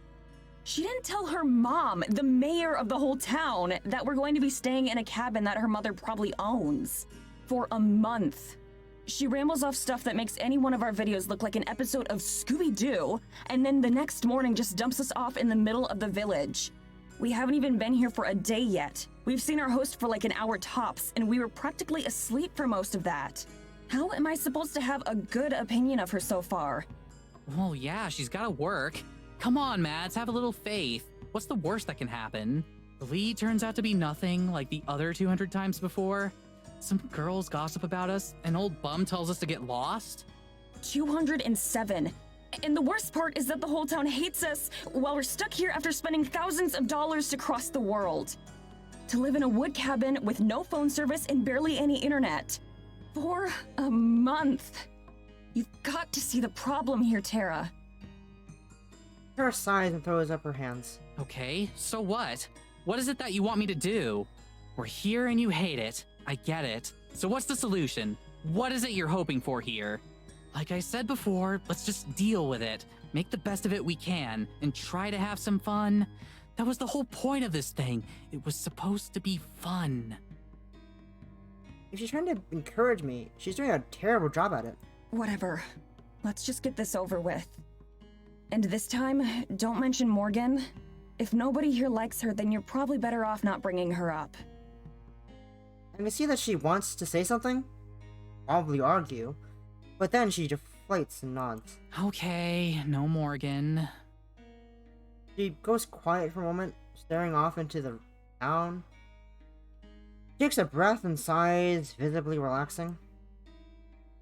She starts to lead the way, not looking back at me. I feel the sharp pang of guilt as I stare at her back. I did promise to try, and here I am again, making everything worse. Tara. Stops in place. Sorry. Again. Really. Smiles a bit sadly, but shrugs. I get it, Mads. We're cool. Let's go. There's a lot more paranormal in our future. Sarah and Maddie exchange a small smile before continuing their march on. Eisenfeld seems to have been built so that no matter what, you're always walking uphill. We make our way up yet another one past a low, crumbling wall and a few more houses. As we make our way up the streets, a bitter-looking old woman with a broom that's what she's doing and eyes us. We walked this part of the road several times now, but he wasn't here before. Hey, you! Who are you? You aren't from around here? The last part is definitely a statement, not a question. Sarah slows down just a bit to mutter beside me. Looks like we found number 3. Okay. Sarah immediately puts on a friendlier face as we approach. Good morning, ma'am. You're right. We're not. I'm Tara, and this is Maddie. We're here doing a research documentary on Eisenfeld. Would you mind if we asked you a couple questions? About? Some of the local legends and rumors from around here. I'm actually afraid that she's going to say yes, but I can already tell this is going to end as badly as the last two. I've decided how to answer Tara's questions of what I want. I just want to go back to the cabin and get bored. At least it's not awkward and uncomfortable in here. Yeah, In there? alright. Oh no. Great, thank you. So, we've been hearing a lot about stuff out in the woods, like... You are? Who told you that? We've been interviewing a few people this morning, and it's something that came up a few times. Stuff like lights, strange noises, that kind of thing. Have you ever witnessed anything like that? Never. Thus. She looks around again, then steps just a little bit closer to us. Look, I'm going to tell you this now for your own good. No one around here wants any trouble. We all just want to live our lives in peace. That's what Eisenfeld's all about. Mayor Fisher does a damn good job keeping things nice and orderly around here. We keep to ourselves, and I expect the two of you to do the same. Not solemnly. The interview clearly over. Just with the other two. As we go, Tara waves over her shoulder. Thanks for your time! And then, though only I can hear her. Bitch. As we walk away, I can tell it's not necessary to say anything to Tara. She trudges along beside me. Annoyed as I am, I still feel bad seeing her so bummed out. Maybe it's finally starting to sink in. So now what? She asked me that after the second interview. Now... I don't know. Let's go to Morgan's shop and eat lunch. Why not? Wait, for real? You want to go see Morgan? Fuck it! Mostly I want to go see what Morgan makes for lunch. That's fair too. I'll take it. But hey, can you I'll be cool. Don't worry. He smiles, relieved. Yeah, I know. Sorry. I know you will. I take the map that Morgan gave us this morning. By now, I've been through the village enough times that I can mostly navigate there by memory. What kind of shop does Morgan run? Do you remember? I don't think she told us. I think she said it's an antique shop. Oh, never mind, she did tell us. What do those places even sell? Antiques? Antiques. Lots of furniture that's been around for decades, or random stuff like books and glassware. Yeah, That's that's obvious. awfully specific. Pretty normal. My mom's into antiquing. She always says you never know what you'll find. That's fair. We should do an antique episode of Paranormal someday. We can have your mom on as a guest star. Yeah! I'm sure she'd love that. If only this was some of the last episode we're gonna do. Do you think Morgan sells anything really out there? Like a possessed baby doll? Or a cursed sword? Now you think swords are cool? Who would want to buy those kinds of things? The same people who go to Ren fairs.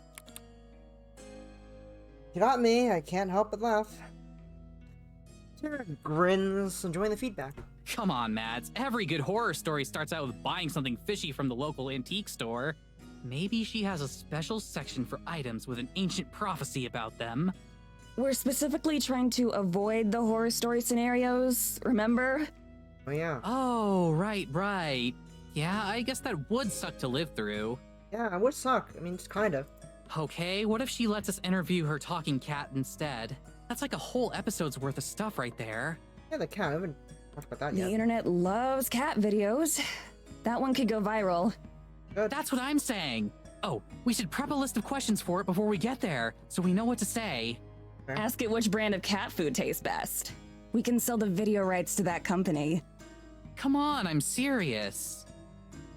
Still, that'd be funny though. Oh, wait, what? What? What? You seriously think that cat is going to talk? Tara shrugs, looking like she never questioned the idea. I'm just trying to be prepared.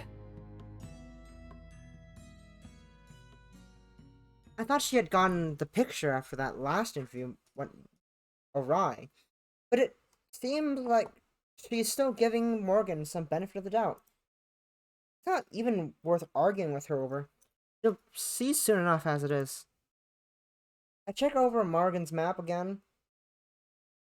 We're definitely in the area since it says her shop is right by City Hall.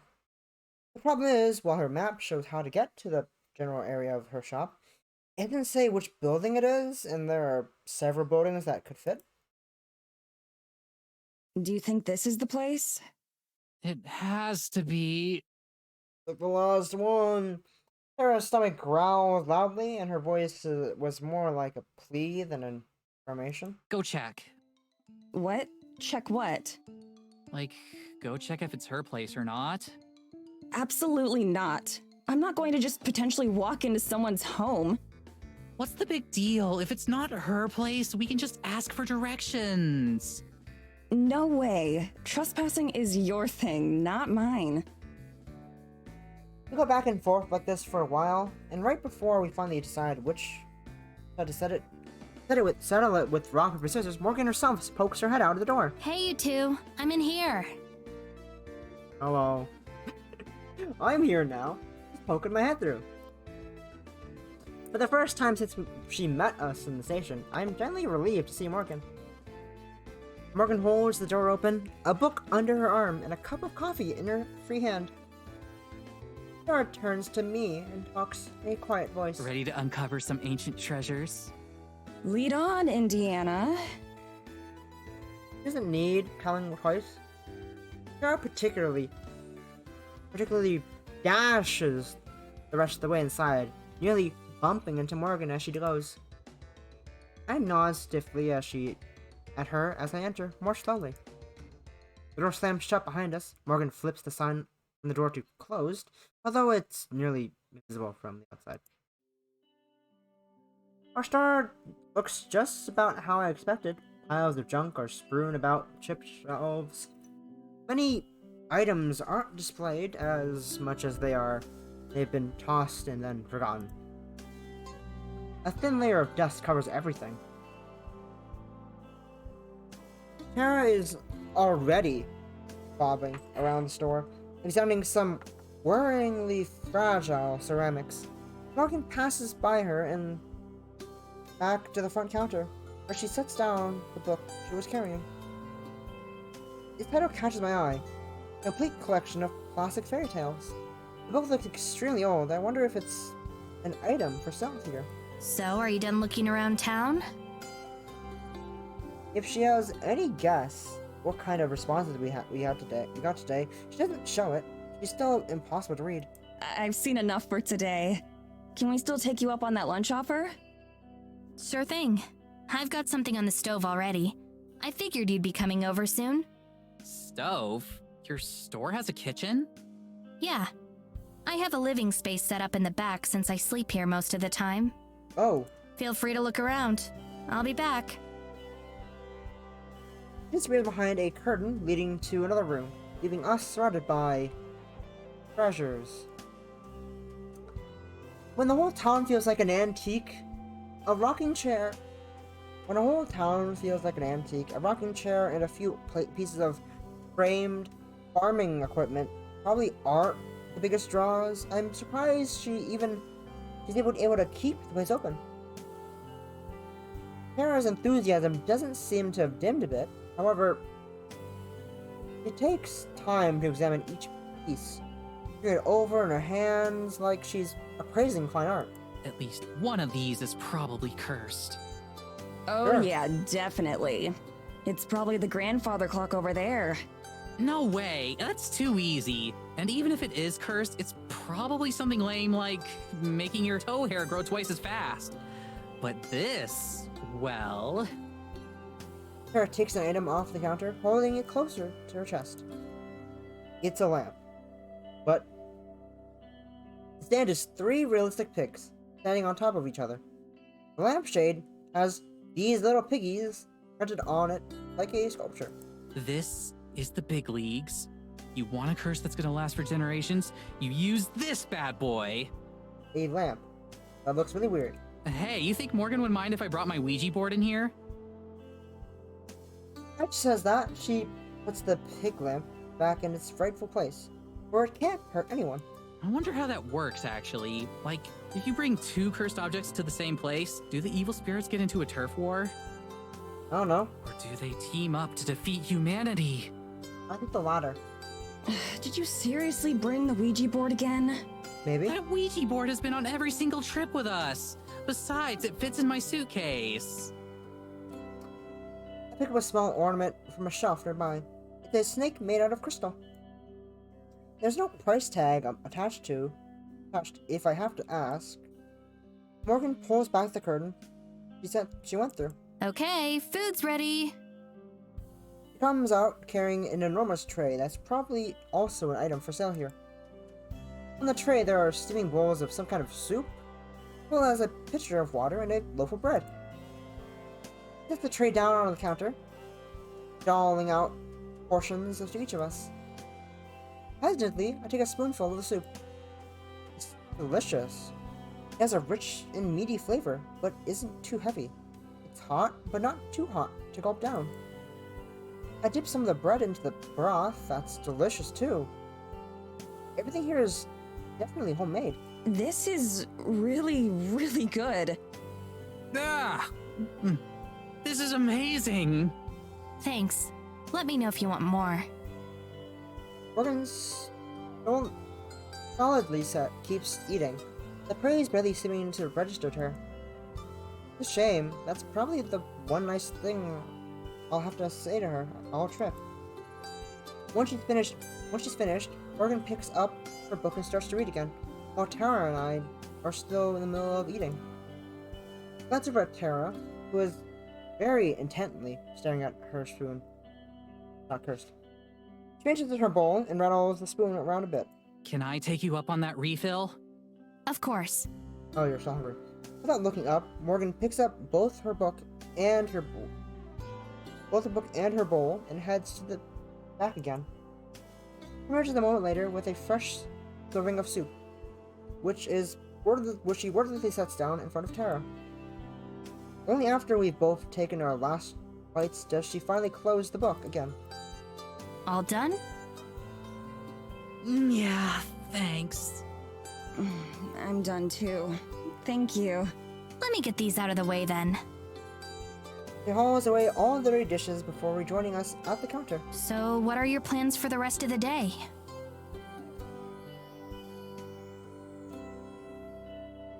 I fight back the urge to tell her that she should probably be one making the plans for us, showing us around.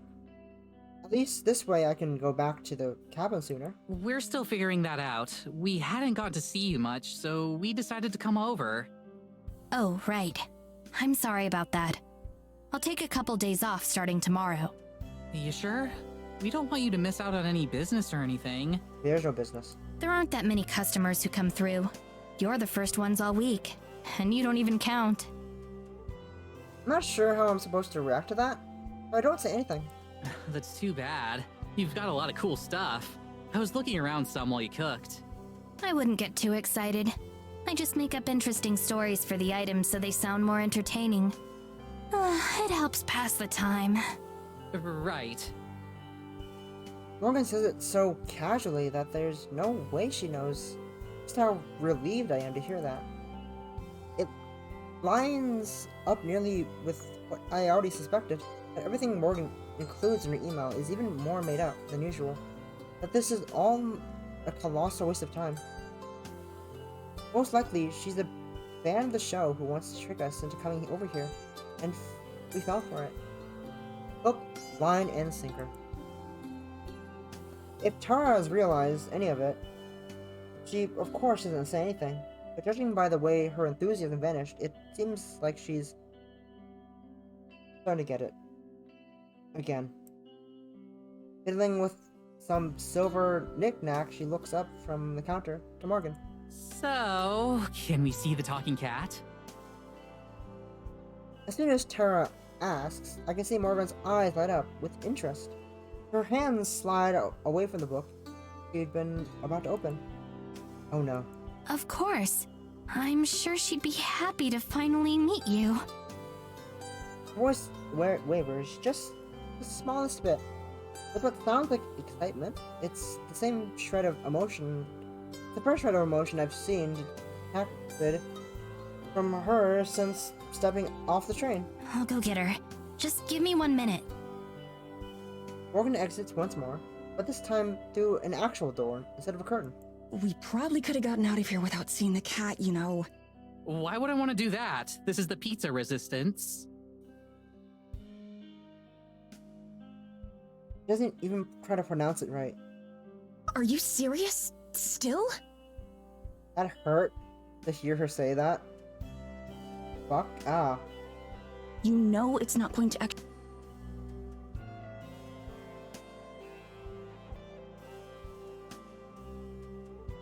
Now you're good to go? Oh, okay. I can't fathom how there's even a trace of belief rattling around in Tara's skull. Did you see her face? She's definitely not joking. Unless she's just really bad at telling jokes. That would be the most normal thing about her so far. She just told you flat out that she makes up stories and tries to get other people to believe her. How can you not see that we're getting scammed too? Come on, Mads. Try to have at least a little bit of faith. Door opens again once more, and out strides Morgan. There's also the soft sound of a little kitty feet on the wood floor. Morgan's supposed talking cat emerges. She's a fluffy white cat with bright blue eyes. Talking or not, the cat staring up at us is undeniably beautiful. Its white fur seemingly glistens like snow, and its eyes are a piercing azure blue. Tara leaps from her seat and crashes to her knees. The cat doesn't flinch at all, despite the commotion. Oh my god! I love her! I love her so much! She looks up at Morgan. Eyes are wide as dinner plates, and fingers wiggling, wriggling. Can I pet her? Please tell me I can pet her. Jailadora, can she pet you? The cat doesn't say anything, of course. It does rub against Tara's waiting hand, though, causing her to let out some sort of mix between a coo and a sob. I can tell Tara just got her money's worth out of the trip. Go on, say something. These are the two I've been telling you about. Tara, Maddie. Morgan gestures as if introducing us to her. She looks between the cat and us expectantly. Seeing its master's attention, the cat goes from nuzzling Tara's hand to nuzzling Morgan's leg. Close by, she meows happily. The cat, not Morgan. Morgan does it. Yeah. Modifiers, right? Dang the Come modifiers. on! You're going to make me look like an idiot if you don't say something. Morgan uses her foot to nudge the cat towards Tara, who's still crumbling on the floor. The cat's indignantly tried to escape, her claws scraping uselessly against the wood. Finally, Galandra scurries away, sitting down and licking a paw. her tail swishing rapidly as she and Morgan stare at each other. And then, absolutely nothing! What a surprise! I'm not even disappointed, just vindicated. Even Tara's enthusiasm is gone. She coos the cat half-heartedly, but overall she's just trying to give Morgan out. Come on, Jayladora, they're waiting. Jayladora, that's interesting. Okay, no name. It's like watching a car wreck. I can't look away. Morgan sticks to her act, scowling at the woefully mundane cat. It doesn't seem to faze Jayladora, who simply yawns and settles down onto the floor, just out of Tara's arms' reach. Whatever previous excitement she had just about evaporated and is instead replaced with some sort of mixed frustration. That's when I start to realize a horrifying truth. She finally looks away from us, twisting her fingers together and gritting her teeth. When it seems like she's decided on what to say, she turns back to us. I'm sorry. I don't know why she's being so stubborn. Well, you know how cats are. Yeah, they're always stubborn. And Tara manages to extremely fake laugh as she gets up and steps closer to me. Tara was right about one thing, after all. Morgan wasn't lying to us. But now Tara's realizing where she was wrong. Morgan's also crazy. It doesn't seem like she's acting. It seems like Morgan's genuinely shocked that her cat didn't greet us by name. She talks to me all the time. I told her you two are trustworthy. That should be enough. It's fine. I'm sure she's just shy. Don't worry about it. Yeah, she just met us. We've got plenty of time for her to warm up to us, right? Oh, yeah, exactly. We should probably just give her some space for now and try again later. Maybe in a few days. At this point, I don't care.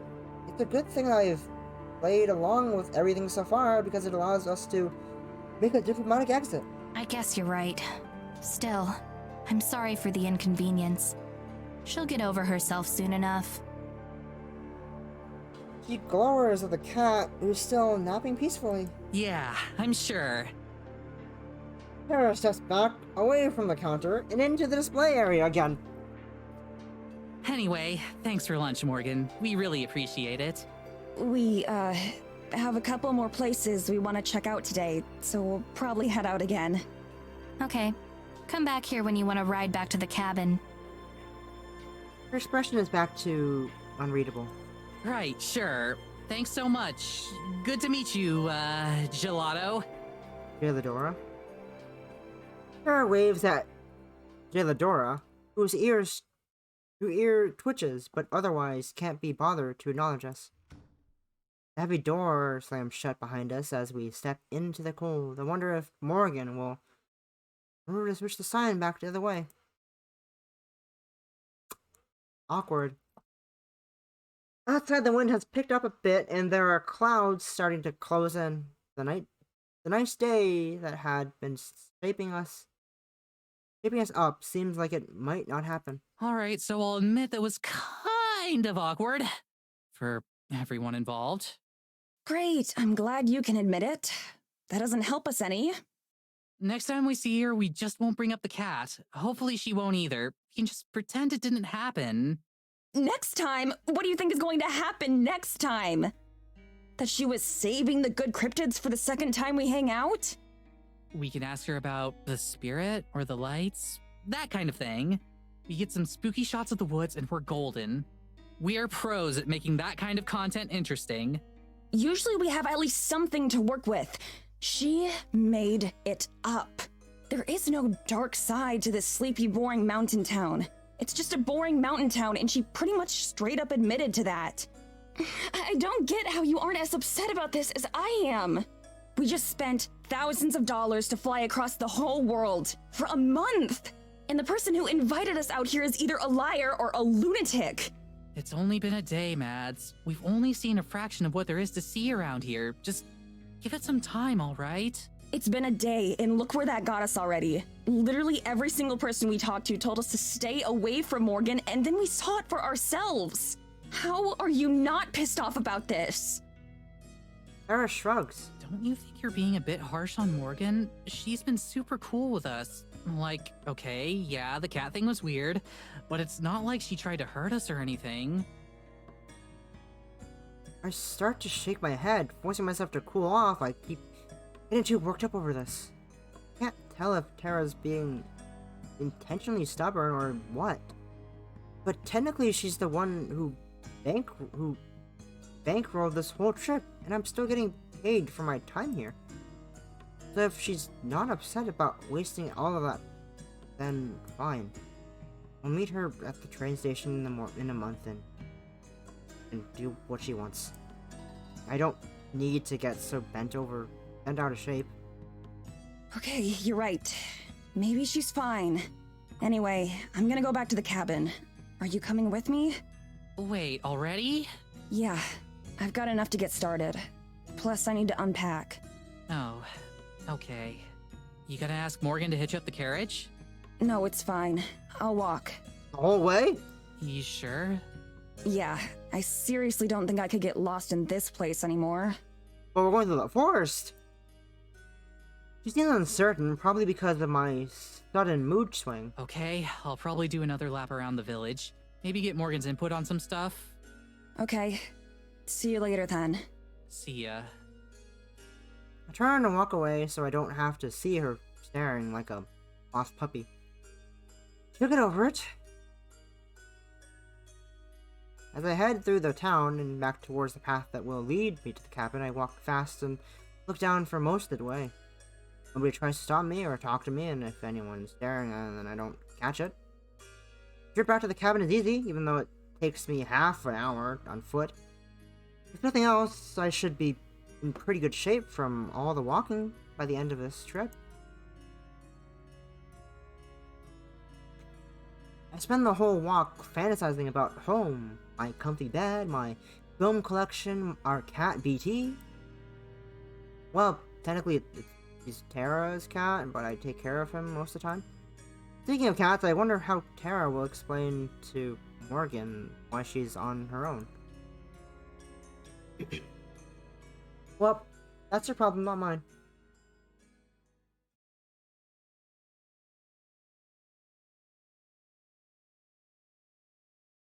Alone, the cabin is oppressingly silent.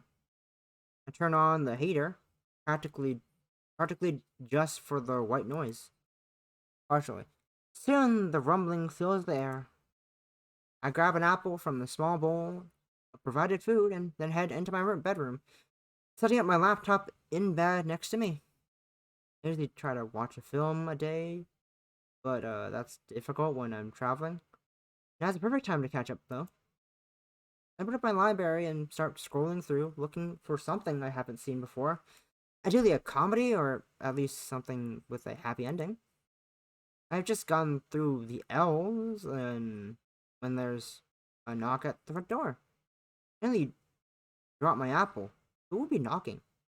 Tara and Morgan? Tara and Morgan both have their own keys. Knocking comes again, just seconds later. Whoever's out there is super impatient. Aren't thumps in my chest? What if we're being aced for a robbery or something? I have my laptop under the blankets as I hurry into the living room. There's a third knock right as I reach the door, and I peek outside to see a shock of orange hair. It isn't Morgan, and it's her mom. I open the door right as she prepares for her fourth knock. Just how fast does she think I can walk? Good afternoon. Good afternoon. Madison, wasn't it? That's right. I'm coming in. Okay. You're technically own this place, but that's fine. She pushes past me, not even giving time to fully realize it wasn't a question. Well, I guess she does technically own this place. Inside, everyone surveys the area slowly and passively.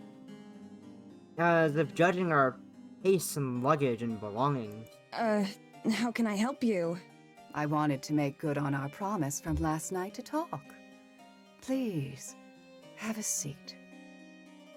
You're weird. She moved some of the stuff on the couch, gesturing for me to sit. I obey, too taken aback to do anything else. How has your first day in Eisenfeld been? I trust you found everyone very accommodating and everything to your liking? They're a bit weird. It was fine. Everyone's been very kind to us. I wonder if she'd be surprised at how the villagers treated us? It seems better to just pretend everything went well for the sake of not offending our host. Good, good. Where's the other one? The other... what? The other one with you, Tara. Oh, she's still at Morgan's shop, I think. Evelyn raises an eyebrow, though her eyes betray no curiosity. It looks like she's purely symbolic motion. Is she now? I assume then that you found something not to your liking there. Her gaze is piercing, and I absent-mindedly tug at my scarf. I can't get a read on her, neither her intentions nor her feelings. It was fine. I just wanted to come back early so I could take a nap and get started editing the footage we took. I hope my lie is convincing. I don't want to tell her that I think her daughter's crazy. She didn't seem to question it. I see. Did she show you that awful cat? Je l'adore. Yes, so she did. I hate that creature. Ugh, always underfoot, getting in the way. For cats? I just sit quietly, not sure how to respond, as if cats don't usually just exist and go under your foot. But they are really small creatures who are not very tall. How do you want them to go over you? Anyway, Madison, Yes? please tell me about yourself. I didn't have much forewarning about your arrival, so I'm rather in the dark. Her tone is suddenly friendly, but not warm. She smiles, but it doesn't seem to fit her mouth. Her lips seem to stretch a bit too wide. I'm probably just imagining it. As cautiously as I can, I tell her about paranormal and the kinds of things we investigate. Throughout it all, she doesn't express any opinion, one way or another. Just nods occasionally. And what brought you to Eisenfeld? I hesitate. How much has Morgan told her? Anything? Morgan told us that there are a lot of ghost stories and legends around here. Lights in the forest at night and whatnot. Tara really liked the sound of a vacation out here. Evelyn sighs deeply. It's a jarring, melodramatic after that. After her total apathy during my explanation. That daughter of mine. Always lying and making up ridiculous tales. It's been the same her entire life. Hysterically dragging people into her fantasies. That's something I've never been able to knock out of her. She shakes her head sadly, standing up from the chair she'd been occupying. I'm sorry to say that, well, you're simply the most recent victims of her lies. It's a pity, but you won't be finding anything like that out here. Besides, it's dangerous to go into the forest, especially at night. And we wouldn't want anything to happen to you after all. After all, that's why we have the rules that we do, for the safety of everyone. Is that a threat, ma'am? I hope you'll enjoy the rest of your time here in Eisenfeld, though, as disappointing as it might be. It's nearly the exact same thing that the people we interviewed in the village itself said. It's almost like they rehearsed the answer in advance.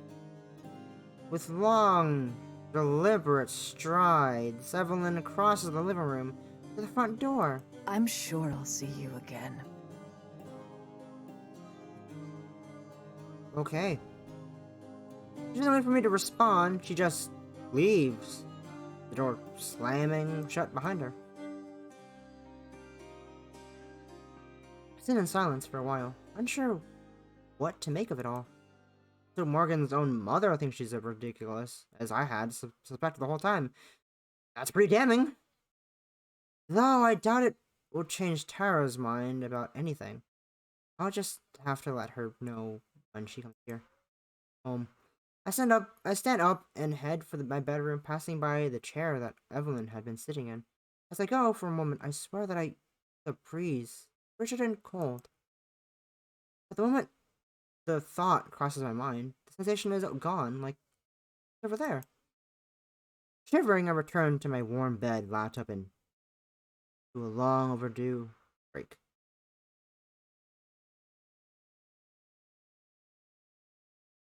Thank you, Annabelle Fleetwood. Hope you have a good day too. Hours later, I hear the sound of the front door opening and closing. I peek out my bedroom, worried that it might be Mare letting herself in again. It's just Tara. Just Tara, though. Alone. It's been a few hours since we parted ways, and I'm not so annoyed at her anymore, so even... Oh, fuck. So even though I'm kind of tempted to put in my headphones and ignore her, I get up and head into the living room. She stands at the sink, flipping through a notebook. I knocked on the edge of my door frame as I enter so that she can hear something coming. Hey. Hey. Hey. Rather than looking at me, she keeps reading her notebook.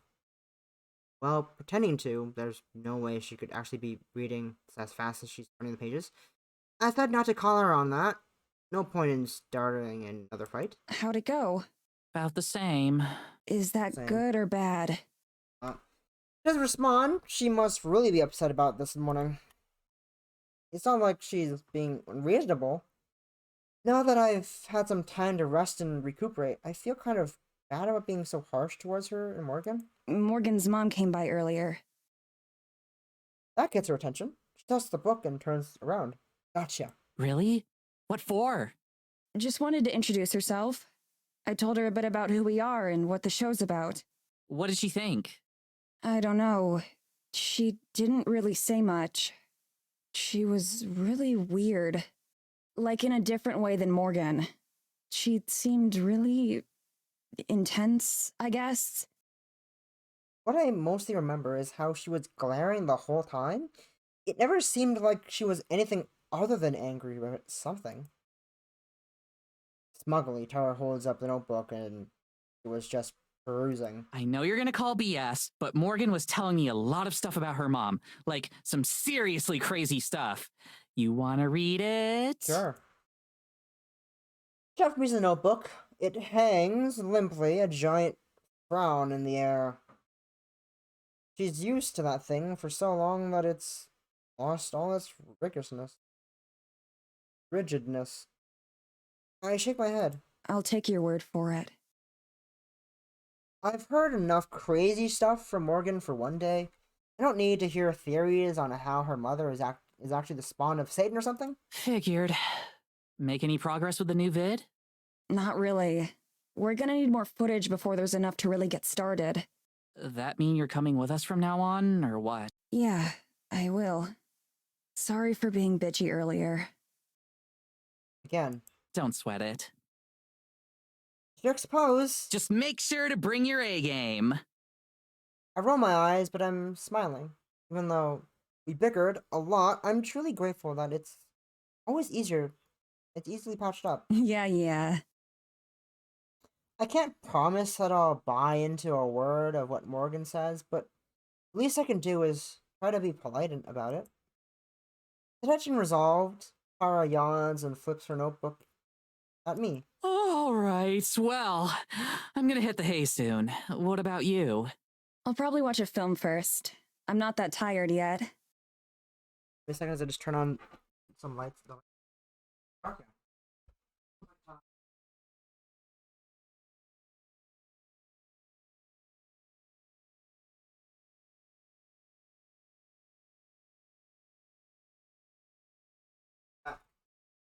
Just walked away for a half a second. How many times can you watch 2001 without getting sick of it? A lot. 2001 times, probably. I don't know, but I intend to find out. Woo! Let's find out. Tara and I each head back to our bedrooms. As I go, I feel a bit better about everything. Just because I'm quitting the show doesn't mean I want to lose Tara as my best friend. Tara. We've been friends for over a decade, so of course we've had our disagreements and arguments. I think the longest we've ever gone without talking was a month. So over the last few days, it's felt like we've been coming dangerously close to saying something that goes too far. Either one of us. Still, thinking back on today, I can't really pretend that I'm not the one who was mostly at fault. Even when I'm aware that I'm losing my cool, sometimes it feels like it's hard to stop.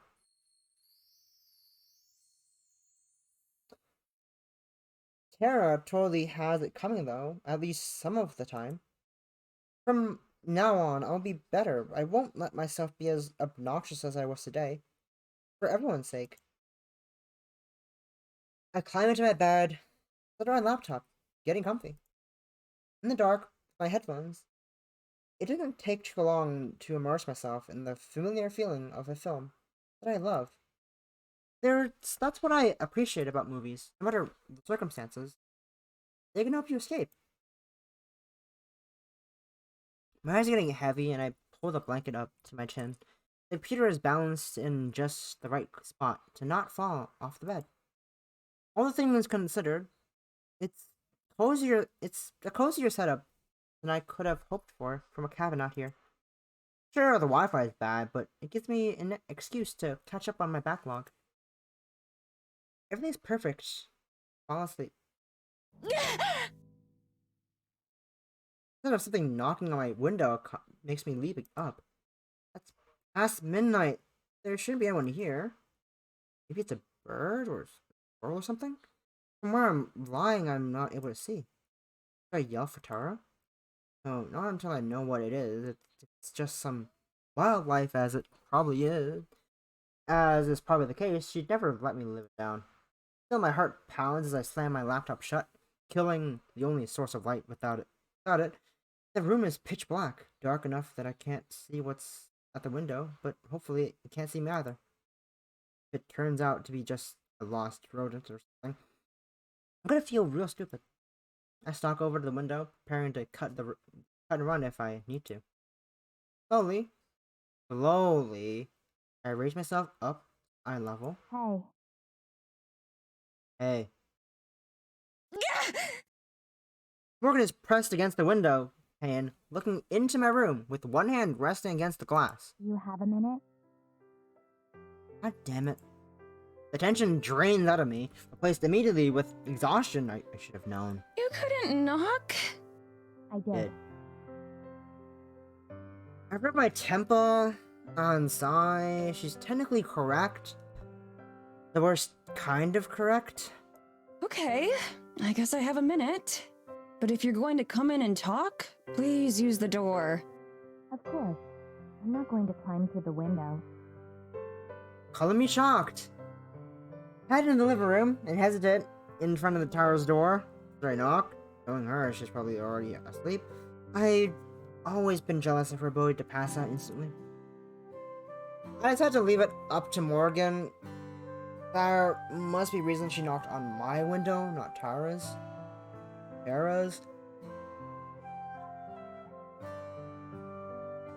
I unlocked the front door and let Morgan in.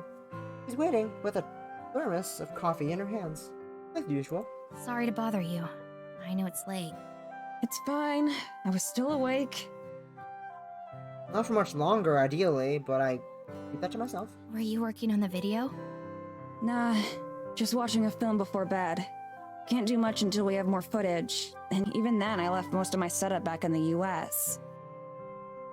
Sit down on the couches, just like her mother and I did earlier. For all her faults, at least Morgan isn't as terrifying as her mother is. Does Tara help with the video work at all? Not really. I've tried to teach her stuff once or twice, but she's not interested in learning. That sounds like her. Yeah. I'm a little put off by Morgan already feeling like she knows Tara, and what she's like. I guess that's a result of watching someone online for so long.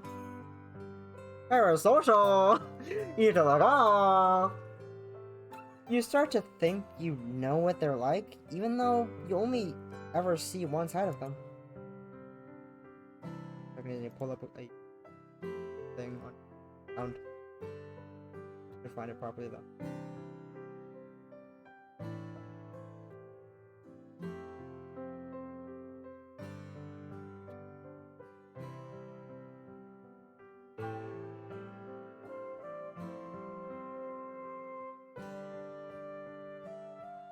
I'm gonna find it properly? Wonder. There it is.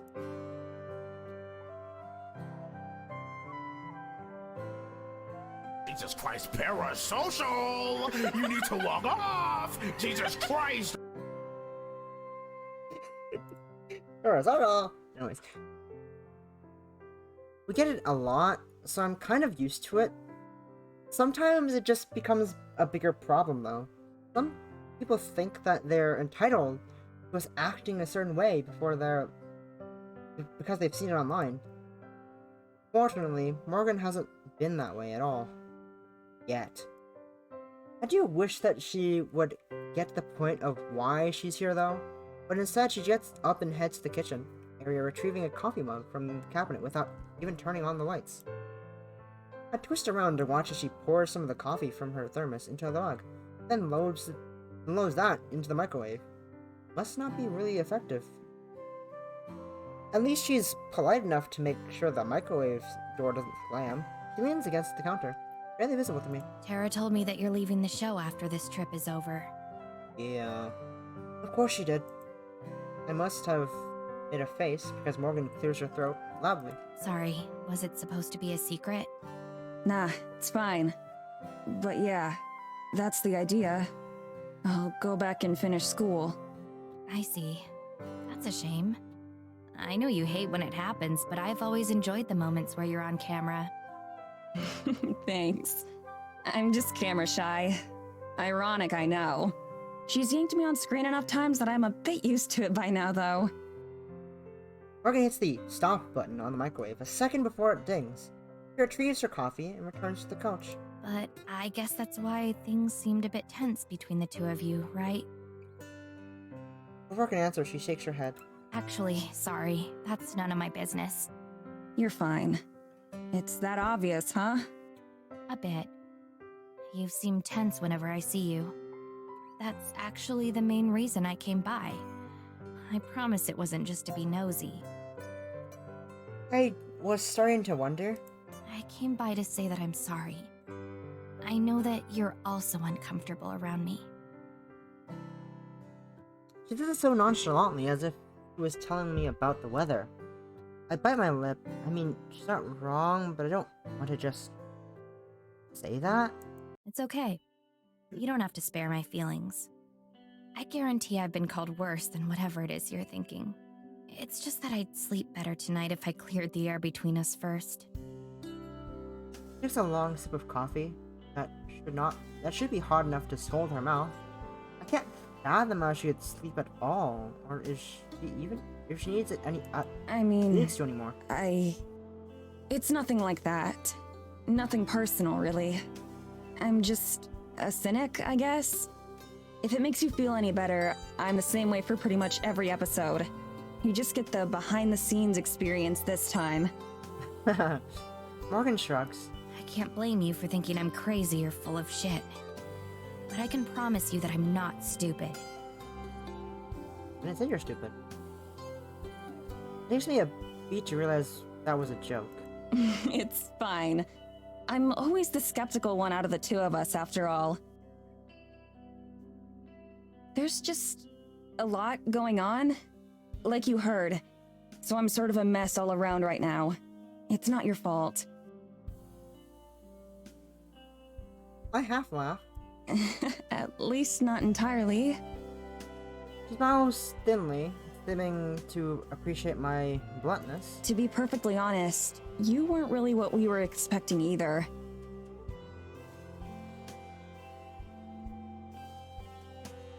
Sets the coffee down, looking interested. Really? Yeah, we were prepared for someone super fangirly and like all over Terra. Like annoyingly so. Not me. right. Yeah. Even in your email, you seemed a bit more... I don't know how to not say this rudely. Interesting? Engaging? Not monotone? More energetic. Phew. She hates me again. Yeah, pretty much. The emails that we had exchanged back home had lots of smiley faces, exclamation points, and other cheery touches. In person, however, seeing Morgan's smile at all is a rarity on its own. That makes sense. I wasn't trying to trick the two of you or anything. It's just easier to be open like that online, I guess. That's fair. I understand. That much, at least, I really do empathize with. I know that you don't know me, and that so far, I haven't given you any real reason to trust me or believe me. But I hope that you'll at least give it a chance. Paranormal is really important to me. I've been a fan for years. But I'm not the type of person who would invite you to the middle of nowhere just to meet Tara. I invited you out here for a reason, and I'm confident in that reason. But I understand that you'll need more proof than that. I went to see if she has more to say, but that seems to be it. Thank you for telling me all this, though. I really do appreciate it. And I'm sorry for being so dismissive. It'd be nice to be wrong for once. So, I hope that we do find all that stuff you talked about. I really do. Tomorrow night, I was going to show Tara around the woods a bit. Would you like to come along? Yeah, I'll be there. I don't especially like the idea of wandering the forest at night, but I can't exactly say no after I just promised to be more agreeable. She nods and takes a careful swig of her coffee. She stands. Cool. Anyway, that's all I had to say. I'll get out of your hair now so you can get some rest. She heads for the door and throws it open without waiting for a response. The temperature plummets right away and she turns back. Thank you for listening. I appreciate it too. But just so you know, I'll prove you wrong. She closes the door and disappears into the night.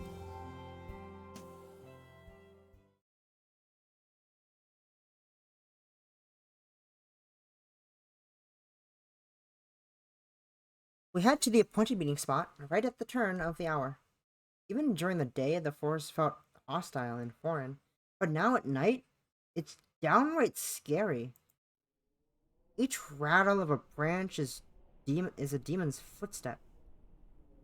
Every gust of wind is a monster's breath. I stand close to Tara, treading on the backs of her feet several times. I think this is supposed to be the place. I look around at the area. It's indistinguishable from the rest of the woods. My only comfort is that thin prick of light that represents our cabin back at the forest edge. A feeling of dread creeps its way up my spine. What if this is a trap or a setup? Maybe Morgan's just lured us out here in the middle of nowhere and is waiting for the sight of a knife in hand. Running out of sight with a knife in hand. Considering we traveled thousands of kilometers to get here, if this were the trick, we fell for it hard. Maybe we're early. No, that we're not. Sheriff sweeps the flashlight around, illuminating a few identical trees before the light's beam peters off into oblivion. Maybe we should just go back. Lights passes over Morgan, suddenly a meter away from us. Her jolts backwards, crashing into me, and the flashlight plummets to the ground, bouncing once before stopping. I keep my balance barely and catch Tara's arms to stop her from falling. Are you okay? Short term, yeah, but I think I just lost 10 years. What about you, Mads? I'm fine. What on earth were you doing? Waiting. Me? I was waiting for you. With your eyes closed? Where? Didn't you hear us? Just over there. Sorry, I had headphones in and missed you. You Oh. were just standing in the dark? In a forest? Wearing headphones? Nothing weird about that. Just chilling in the forest, in the darkness. You know, nothing weird. Just chilling, as you do, chilling in the forest, alone, in the dark, at night. Yep, perfectly normal. Yes? Why? At a loss for words, I can only shrug. Is hanging out alone in the dark in the middle of nowhere not registered as weird for Morgan? You just spooked us is all, no worries. She stoops down and retrieves the flashlight from the snow, drying it in her sleeves. She brushes off the snow in the same way she brushes off Morgan's actions. Anyway, it's all good. What now?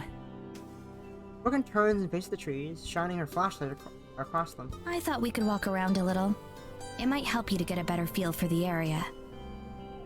At Morgan's back, Tara and I exchange a look of concern. Tara gives me the slightest shrug. I'm still reluctant, but I nod. If Morgan's planning to kill us, not like it'll make a difference where she does it, here or in the forest, and I'm pretty sure she's not a murderer anyway. Sure, lead on. Unless... Morgan sets off without another word, and we follow just a couple of places back. Are we going somewhere in particular? Not really. I doubt you want to go too far this late at night, right? Right. That's fine. We'll stick to the edge then. As we walk, Morgan keeps her flashlight pointed straight ahead in the direction of where we're going. Tara,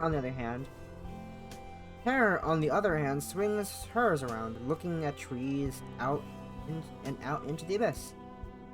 She and I only brought one flashlight with us. The spare is sitting in one of our suitcases back at the cabin. I regret leaving it behind just on the off chance that we somehow get separated. So, did you learn anything useful today? Not really. We went around town some, but... But most people didn't really want to talk? Yeah. How'd you know? That's how it is around here. People are mistrustful. Oh, I was kinda surprised by that. Figured with how out of the way it is here that we might have been, I don't know. Treated like celebrities? Hey now, don't project. But something like that. It's more like they isolate themselves by choice. We have internet and TV. It's just that lots of people choose not to use them. Weird. I'm guessing they probably had some not so nice things to say about me too, right? Neither Tara and I respond. Our silence lasts a beat too long. It's okay. I'm used to it. You don't have to pretend or anything. Light shines in our faces as Morgan turns around, half smiling. Hey, you two don't need another assistant back where you live or anything, right? My mouth flaps like a fish while I try to think of a diplomatic response, but then Morgan laughs and faces forward again. Just kidding.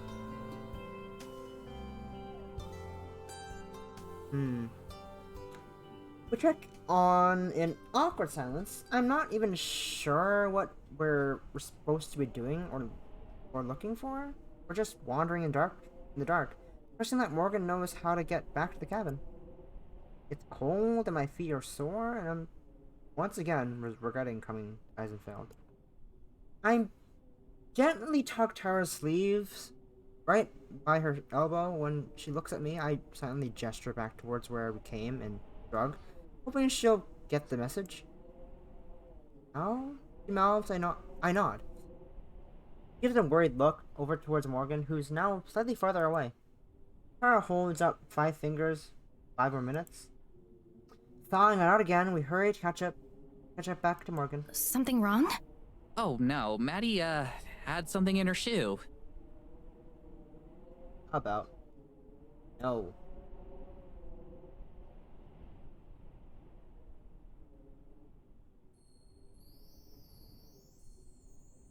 Oh. It's hard to tell if she buys it. I wouldn't. Mentally, I'm counting backwards from 5 minutes, already imagining the comfort of my bed and blanket back at the cabin. How I'm going to survive with a whole month of this is an issue for future me to worry about. I got lost out in this part of the forest once. 3 minutes and 32 2 seconds, 3 minutes and 31 seconds. Don't worry, 3 though. minutes and I know my way 30 around seconds, now. 29 seconds, 3 minutes and... Yeah, they mentioned something about that. I step on Tara's foot again. I'm totally on purpose. I thought they might. Her tone is still completely nonchalant. At least Morgan seems impossible to offend. It's too bad it looks like it's going to snow tonight. We probably shouldn't stay out too late. Thank God. Yeah, that's too bad. Yeah. I'm sorry this was so disappointing. I'd hoped that there would be more to see. What exactly were Fine. you expecting? It's the middle of the night. Come on, Mads, it's about the atmosphere. It's way spookier out here when it's dark. I know, that's half the problem. We can turn back now if you'd like. Morgan agreed. Tara shakes her head. Nah, let's give it a couple more minutes. You came out all this way for us after all. I glare at Tara, but I think she misses it. I've lost track of my countdown too. Whatever. Small, apologetic smile that I barely notice. Does little to reassure my discomfort. We traipse aimlessly through the snow for a while longer. I stare at my feet more than at the path ahead and simply follow in the footprints left behind by the other two. So I nearly slam into Tara, who's come to a complete halt yet again. What now? I saw something. You did? Tara, stop messing around. No, I mean it. I saw something. Shut up. I can tell by her tone that she's serious. She saw something, or at least she thinks she did. Three of us turn and face the way that she is. It's even deeper into the forest, barely lit by the moon. There was a light. Someone else walking around? There shouldn't be anyone out at this time of night. It's dangerous to be in the woods once it gets late. I have to not point out the obvious hypocrisy. It was probably moonlight or something. It wasn't the moon, Maddie. There's something out there. Ooh, art. Both of them point their flashlights in the direction Tara's looking. Aside from more trees, there's something to be seen. Tara? Maddie. She grins. This is what we're here for. Come on. Fine. Tara breaks into a run, leaving Morgan and I behind in surprise. We exchange a look behind Morgan. We exchange a look before Morgan runs off after her. I have no choice but to go to. The regret is almost instant.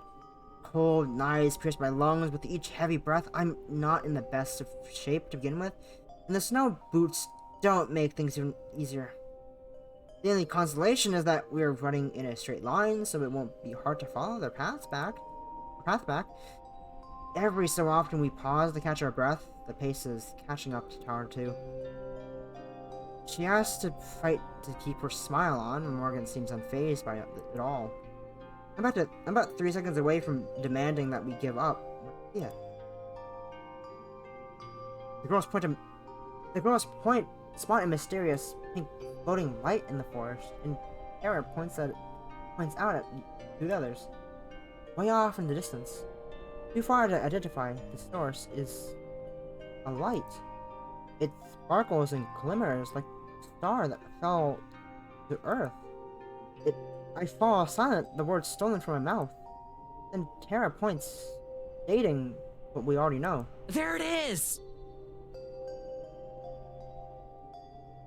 Buoyed by her second wind, Tara runs off again, this time Morgan and I close behind. We follow the light, which sometimes blinks out but soon reappears. I'm too focused to not slip and fall to give much thought at the source. There's no telling how long or how far we've been going. Somehow the light never seems to get any closer or farther away. It's like it's running from us. Hey, wait up! Tara yells out into the darkness. Well, if whatever it is can understand her, it ignores her. Running is quickly becoming difficult. My lungs burn from the cold, my breath turns ragged, but after barely a minute, Tara pulls further and further ahead from Morgan and me, one track mind fixated on the light. After a bit longer, I hit my limit, and my pace slows back to the walk and then a stop. I fold over, hands on my knees as I gasp for a breath. Morgan crunches to a stop just ahead to turning back towards me. Are you alright?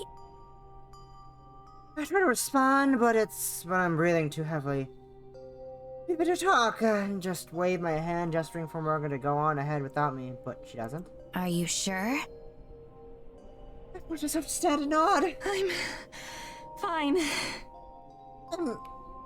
In the murk, Tara has become a disembodied light ahead. Herself, only a flashlight's glow visible. I watch it balance in the halt and then slowly make its way back towards us. You guys give up too easily. How are you not dead? I haven't seen you run in years. That's cause you never hit the gym with me. That's fair. I don't know if she's joking or not. I'm not too worn out to care. So, what was that thing? Do you think it was your forest spirit? Morgan's eyes widen. You believe me? Tara shrugs. I'm considering it at least. I mean, what else could it have been? Fairies. That says it very nonchalantly. I slide at Tara, who is very interested in her boots. The forest spirit doesn't really make a light like that. At least, not that I'm aware of. Right, that makes sense. Doesn't it, Mads? It was probably someone from the village. Nah. But as I say it, I know how unlikely that is, the way the light seemed to almost maintain a presence. A precise distance was unnatural. I could feel the seeds of doubt being sown in my heart. But it was definitely strange. Tara looks at me with more pride than a rainbow flag.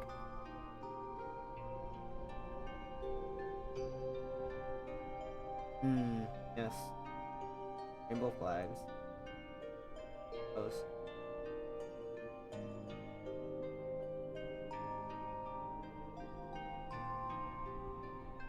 Pride than a rainbow flag. Hey, holy shit! That's practically canon in Maddie terms. I roll my eyes, but it's partially just for show. I'm curious at the very least. I wouldn't call myself a believer as much as Tara wishes. But that's two strange things so far. Which is two more than I expected when I boarded the train over here. It was strange. That's as much as I'll... A yawn overtakes me in the middle of speaking. It doesn't help the pain in my lungs. Oh, guess it's past your bedtime, huh? I kick some snow at her, and it bounces uselessly off her pants. With the way we've been bantering with each other, it really does feel a bit more like old times. Or make that 3 strange things on this trip so far. We should begin heading back anyway. We can't go much further in before I'd be lost too. You still know where we are? Yes, of course. We'd be in trouble if not. That's reassuring. Here's a point. I got so caught up chasing the light that I lost track of what direction we were coming from. I'll show you around more tomorrow. There's something you might like to see. Yeah? Yeah? What is it? A surprise. We'll go tomorrow before it gets dark. It's a bit of a walk. Does it have to do with whatever that light was? I have no idea. It's possible. Story of my life. Okay, well, we'll call it quits for tonight and pick back up tomorrow? Yeah, I guess. Love saving. That's fine by me. Great! Steps forward, then pauses. Guess you ought to lead the way. Yeah, Morgan smiles as she does just that.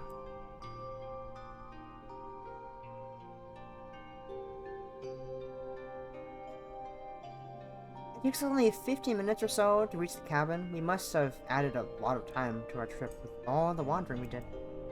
Morgan bids us farewell at the door, which we barely return before stumbling inside.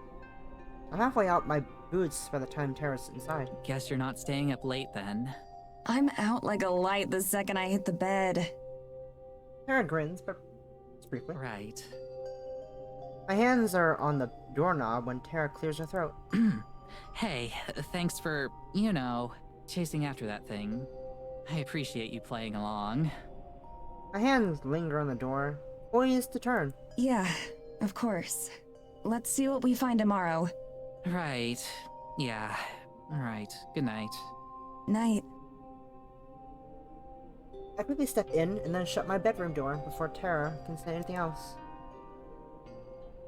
As I switch off the lights and crawl into my bed, I remember the end of the trail right here. Felt the same just now. Standing there, not knowing what to say. It would be so easy. Banish those thoughts from my mind and wrench my eyes shut. There'll be a time to worry about it tomorrow. I have time to think. You have a month. After fully drift off to sleep, the exhaustion that I felt winning out over the stress. The last thoughts I have are dancing lights in the snow.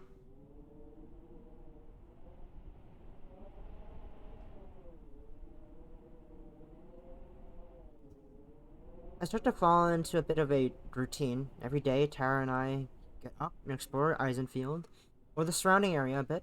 We never go too far from into the forest, but just enough to set up some dramatic camera angles or to film some monologue segments for Tara. Once Morgan's done with work, she'll join us or show us around. Sometimes she brings her cat with her. Surprise, surprise, it still hasn't said a word! She keeps promising it eventually will, though. Ever since the night we saw the light in the trees, we've hoped to encounter something equally mysterious or interesting. No such luck, though. Any sort of hope or excitement that we have, any bit of belief that I allowed myself to build up, has been extinguished, back down to resigned indifference. My trademark, I know. It took about a week of this before Morgan asked us to wait for her at the cabin, saying she was finally ready to show us that thing she mentioned. So, she still wasn't any more forthcoming with what it was, but over the week we've known Morgan, I've gotten a little more comfortable with the idea. If she was gonna leave us in the shallow grave or something, she'd had plenty of opportunities to do that already. Heavy clouds overhead promise a darker night than the past few, and probably heavier snowfall. We wouldn't be able to stay out very late. With Morgan's guidance, the possibility of being caught in a snowstorm is hard to ignore. Sarah paces back and forth outside as I linger in the doorway, trying to enjoy the warmth of the cabin for as long as I can. Finally, a fashionable 15 minutes late, I spot Morgan heading down the trail from the village towards us. Sarah zips off to intercept her. Two of them approach together. Hey, sorry I'm late. Work was a little busy tonight. Really? No worries. Weird. Well, that answers one of the many myths of Eisenfield that I was curious about, whether or not anyone ever actually stops at Morgan's shop. Tara bounces around between the two of us, raring to get going. Morgan smiles approvingly as her. So... You said you had something special planned for tonight, right? She spent the whole day trying to guess what it is. I think I've narrowed it down. It's either a crashed UFO, the Fountain of Youth, or Elvis. Elvis. Those are the ones you narrowed it down to? Someday, Mads, it's gonna be Elvis, and you're going to wish you'd believe me. I face Morgan, pointedly turning my back to Tara. Anyway, we're ready to go if you are. Do you both have flashlights? We're going to be heading a bit deeper into the woods this time. I need to do a quick refill of my water. You're stinging. Maybe put some music on. Music on as I go AFK. I'll be back. Right.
Auto retrieved, and we're back.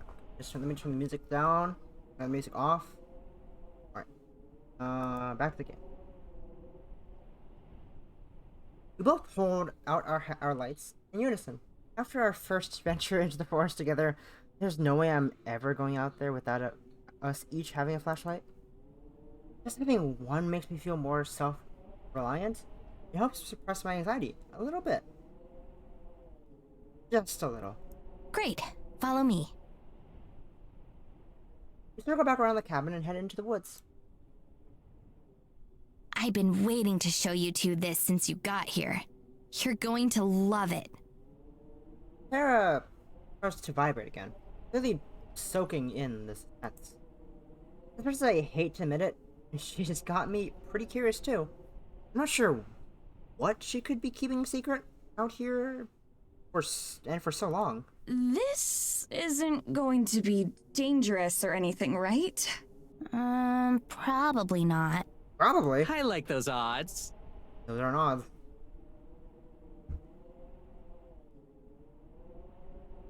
We set off at a fairly brisk pace. Tara makes it a point to walk right by Morgan's side, taking short and hurried strides. If she doesn't find out where we're going soon, I'm pretty sure she might actually explode. Okay, I'm gonna keep guessing.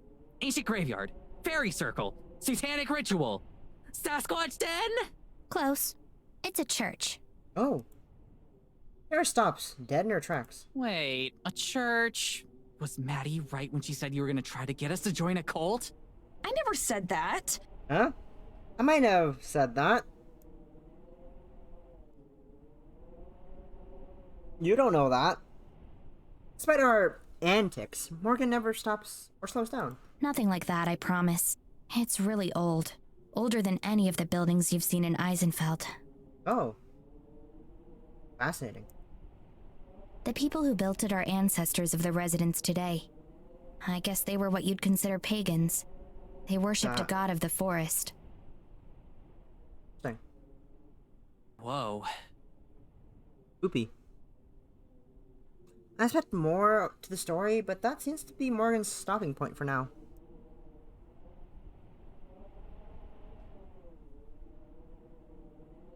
We focus on the path itself, swinging her lantern around in an arc as she looks for whatever it is that's telling her where to go.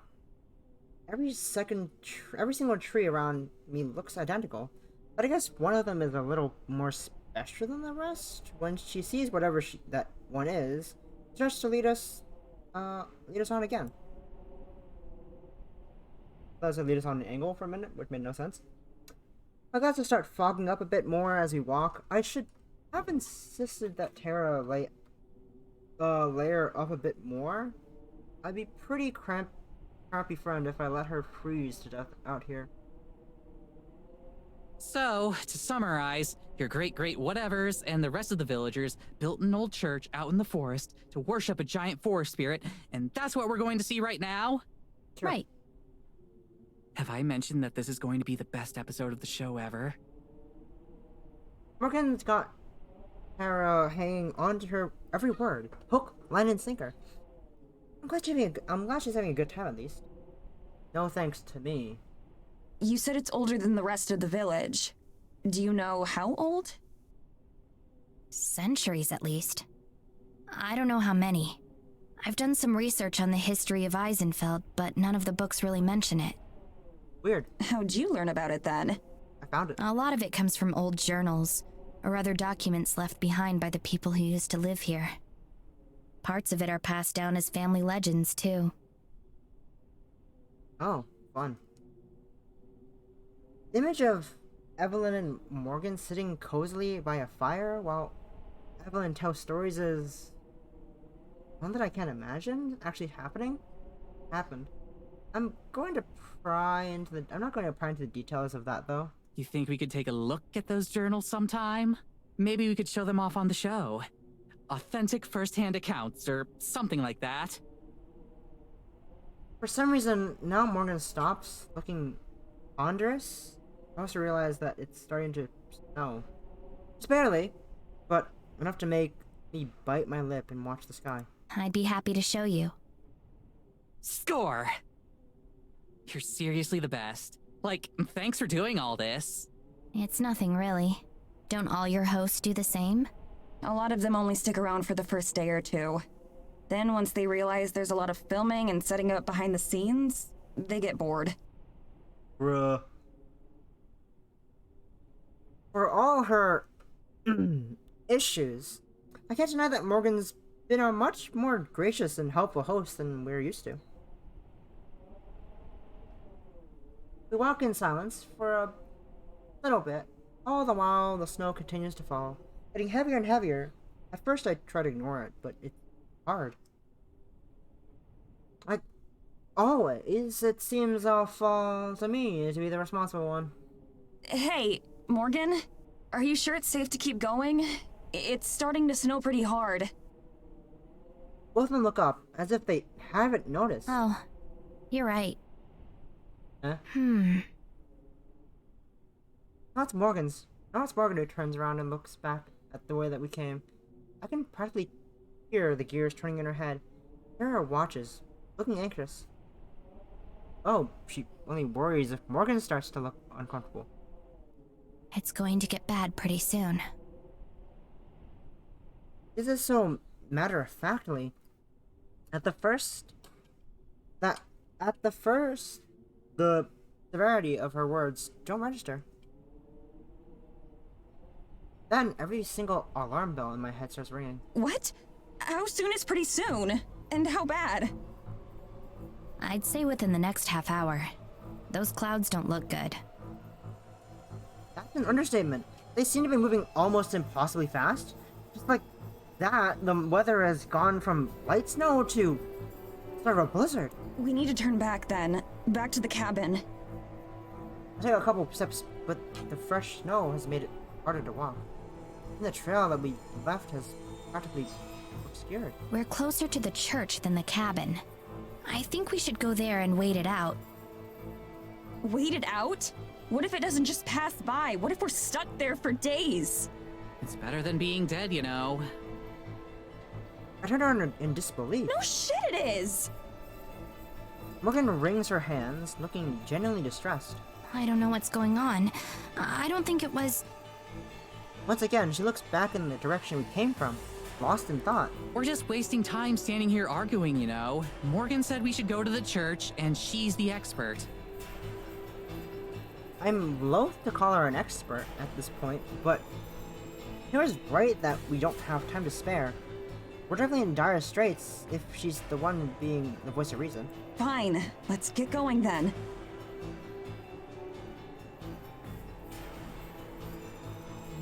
We don't waste any more energy on talking. We just follow Morgan as closely as we can. The light from her bounces in the wind, reminiscent of a light we followed just a few short days ago.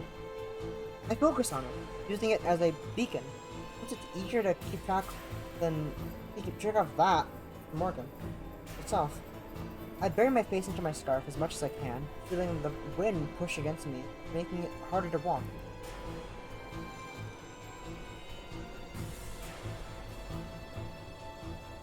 By now, the world around us is starting to grow more and more blurry. It'll be a whiteout before long. My heart beats hard in my chest as my anxiety starts to skyrocket. We keep walking, hurtling closer together as we press on. Tara keeps a brave face, but she's shuddering more with each step. Morgan and I push a little closer to her, hoping to help shield her from the wind as much as we can. When we get back, if we get back, I'm not letting her take another step outside until she agrees to start wearing anything warmer. After it feels like years, we come to a stop. My legs are leaden with the effort of marching through the snow. It really is giving me serial killer vibes. We trust her. Surely she won't kill us. Surely we won't come out dead. I'm afraid that Morgan's gonna say that we're lost, but then I realize that we've arrived. Just ahead, a huge stone building stands tall. For its supposed age, it looks remarkably intact. The howling winds buffet it, but even from here, it looks infinitely safer than being stuck out here. Well, I just save a lot because I'm scared the game's gonna crash and I lose a lot of progress. So I'll just save a lot in general. In like every game, I just save like whatever the fuck I can. A pair of massive wood doors move over. Just give me 1 second and I'll get this open. Why do you open it? Can we open it together? Grab the cord of the door and starts to pull. The freezing wind works against her. And for a tense moment, I worry that she won't be able to get them open. But then with that's audible even in this weather, they slide open to let us in. After you. We don't need telling twice. Kara and I hurry inside with Morgan, letting the door slam shut behind her as she follows. The first thing that strikes me is the temperature. An old stone building in the middle of a blizzard should be frigid. But it's not. In fact, it's almost warm. Mads, we hit the jackpot! What? Her shout reverberates around the massive chamber, leaving a faint echo in its wake. When Morgan said a church, I figured it would be some small wooden shack with a tacked-on steeple? But this... Kara's flashlight beam dances wildly along the walls as she spins in circles, trying to take in every last detail, all at once. This is nothing short of incredible. I let my light drift as well, but slowly enough that I can actually take the time to trust what I'm seeing. The Church of Gay. Yes, yes, yes. The whole interior is remarkably well preserved. A few broken pews, a couple of pieces of collapsed stone, a layer of dust on nearly every surface are the only thing that makes the place seem any less than brand new. Looking closer at the building itself, I can see various flourishes of designs decorated the walls and railings. Whoever built this place, they built it as a labor of love. The centerpiece is a massive stained glass window that dominates the center of the far wall. Its bright colors form an intricate pattern. I make my way over to Morgan, who's currently watching Tara dart around the building with a small, satisfied smile. It dissipates as I approach. Even though I'm relieved to be out of the storm, I can't believe we ended up in this situation in the first place.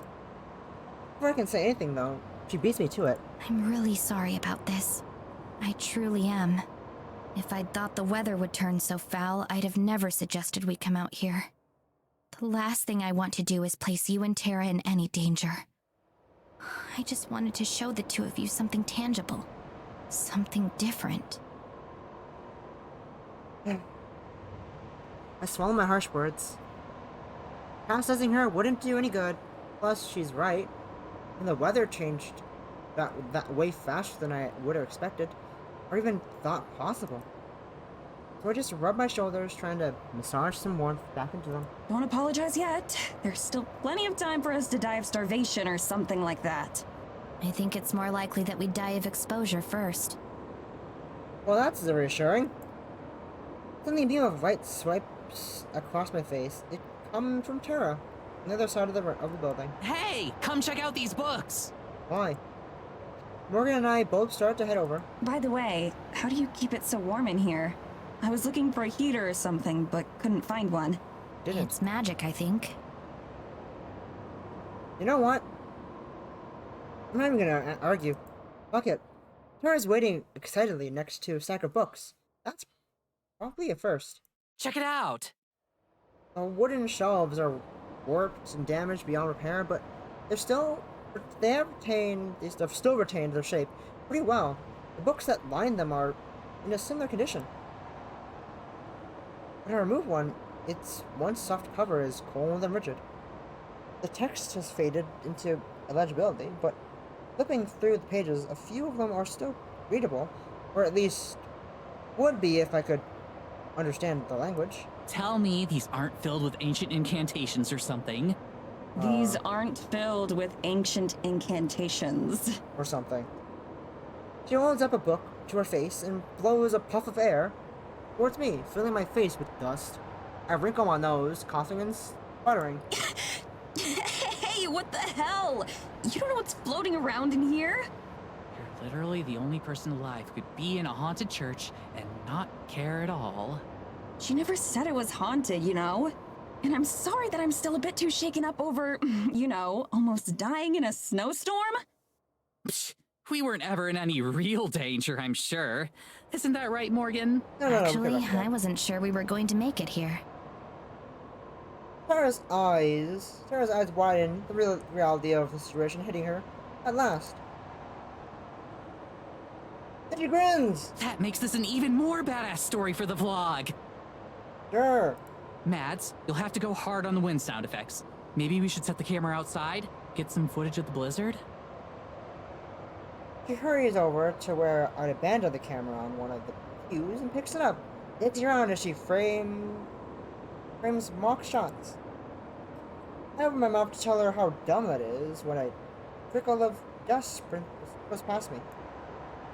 The whole church shakes with a slight tremor, and more dust is displaced. Earthquake? That would be the icing on the cake. It would also be horrifically ironic if we survived the blizzard only to die in a freak earthquake. Something tells me that's not what this is, though. There's the tremor. Slightly stronger this time, and with it, a distant boom, like someone shot a cannon in the forest. The three of us exchange a glance silently. For once, even Tara is silent. The stained glass window rattles. I hear Morgan suck in a breath. When I look at her, her eyes are wide and confused. The thunderous sound is coming closer. Then there's another. There's another sound. A blistering crack that I recognize as a tree splintering. No winds, no matter how strong, should be able to do that. Wordlessly, Tara heads over to the front door. Though my first instinct is to call her back to what I hope is safety, I find myself more curious than afraid. I have to know what it is. I have to see it. Morgan lingers behind us, unsure of what to say or do. Tara reaches the door and presses her shoulder against it. She pushes the door open, just a crack, or at least she tries to. But the terrifying wind catches and rips the door all the way open, as if presenting the scene before us. I struggle to comprehend what I'm seeing. An immense monster towers over the trees and church, putting all of Maddie's doubts to rest. It has antlers and glowing red eyes. Taller than even the trees, stands what I can only describe as a monster. Two enormous luminous red eyes peer out across the black expanse of the night sky. Neither the howling wind nor the biting snow seems to affect it all. Oh my god. That's not possible. This can't be happening. This can't be real.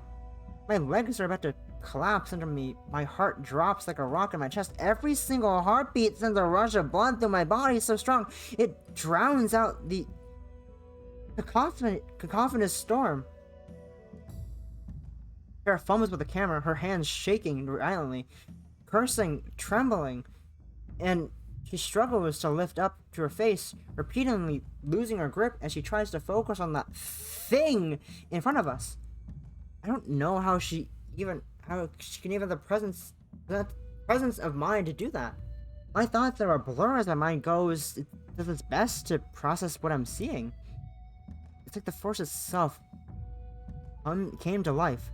Like a whole mass of trees just uprooted themselves from the ground to form something that can't possibly exist. Branches twist and contort each other. One tree splits into 10 wood rotting into decay, growing anew again, spinning in the impossible red center. Two immense horns pierce the sky, looking like lightning bolts permanently implanted against the clouds. Every thought that I can manage to form is fleeting. Every rational part of me telling me that what I'm looking at shouldn't exist. That it isn't possible. Yet, here it is. Undeniable. All I can do is stare. The red glow is bright, burning my eyes like it's staring right back at me. Maybe it is. The beast shuffles forward, its feet obscured by the forest below. With each movement, there's another massive echo. Trees crackle and snap beneath its immense weight like twigs, flattening to nothing and buried under the snowfall.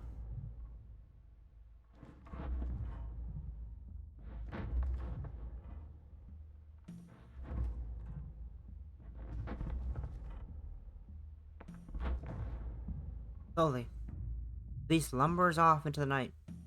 It is swallowed from sight by the darkness. Soon even the sound of its footsteps fade too. I'm not sure how long Tara and I remained in petrified silence. I realize that I've fallen onto my knees, though I have no recollection of it happening. I feel like I have no recollection of anything, that nothing will ever make sense again.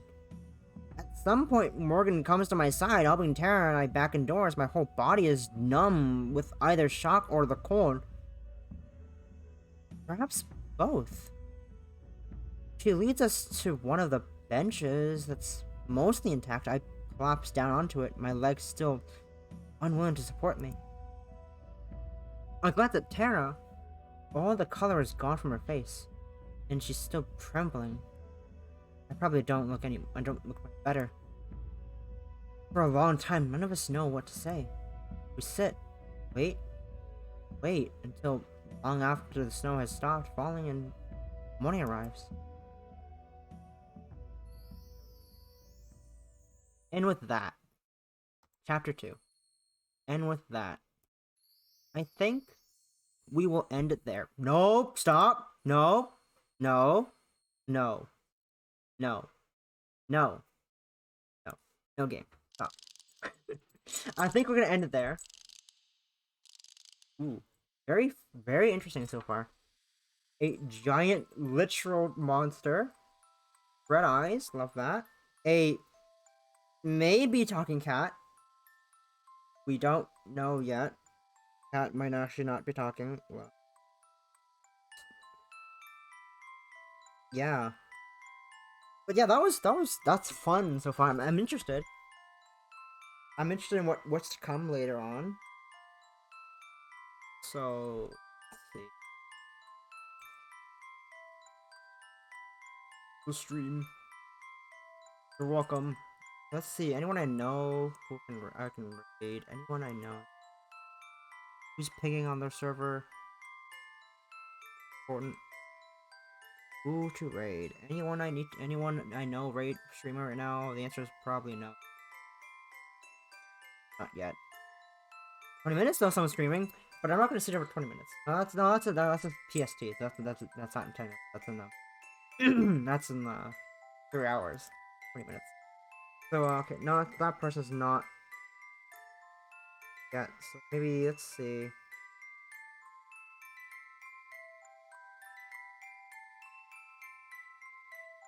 Who to raid?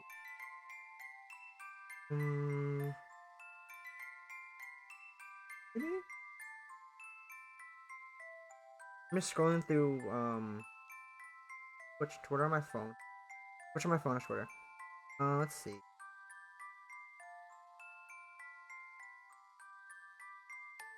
Let's raid this person.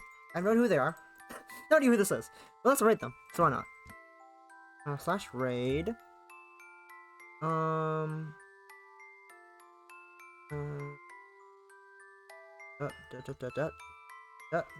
Yep. Oh, I misspelled their name. Close. that the right person? Yes, okay. Alright. Hope y'all had fun. Hope everyone has a good New Year's Day, good New Year's evening, New Year's in general, a good 2023. You're just started, and all that jazz. Hope y'all had fun. Hope y'all enjoyed.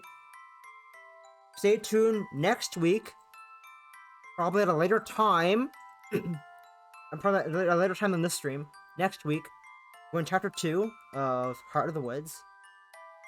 Hope to see you guys there next week, Sunday, at probably 9 p.m. EST, my usual stream time. But I want to stream early today, in case my friends want to hang out for the evening, and doing all that jazz.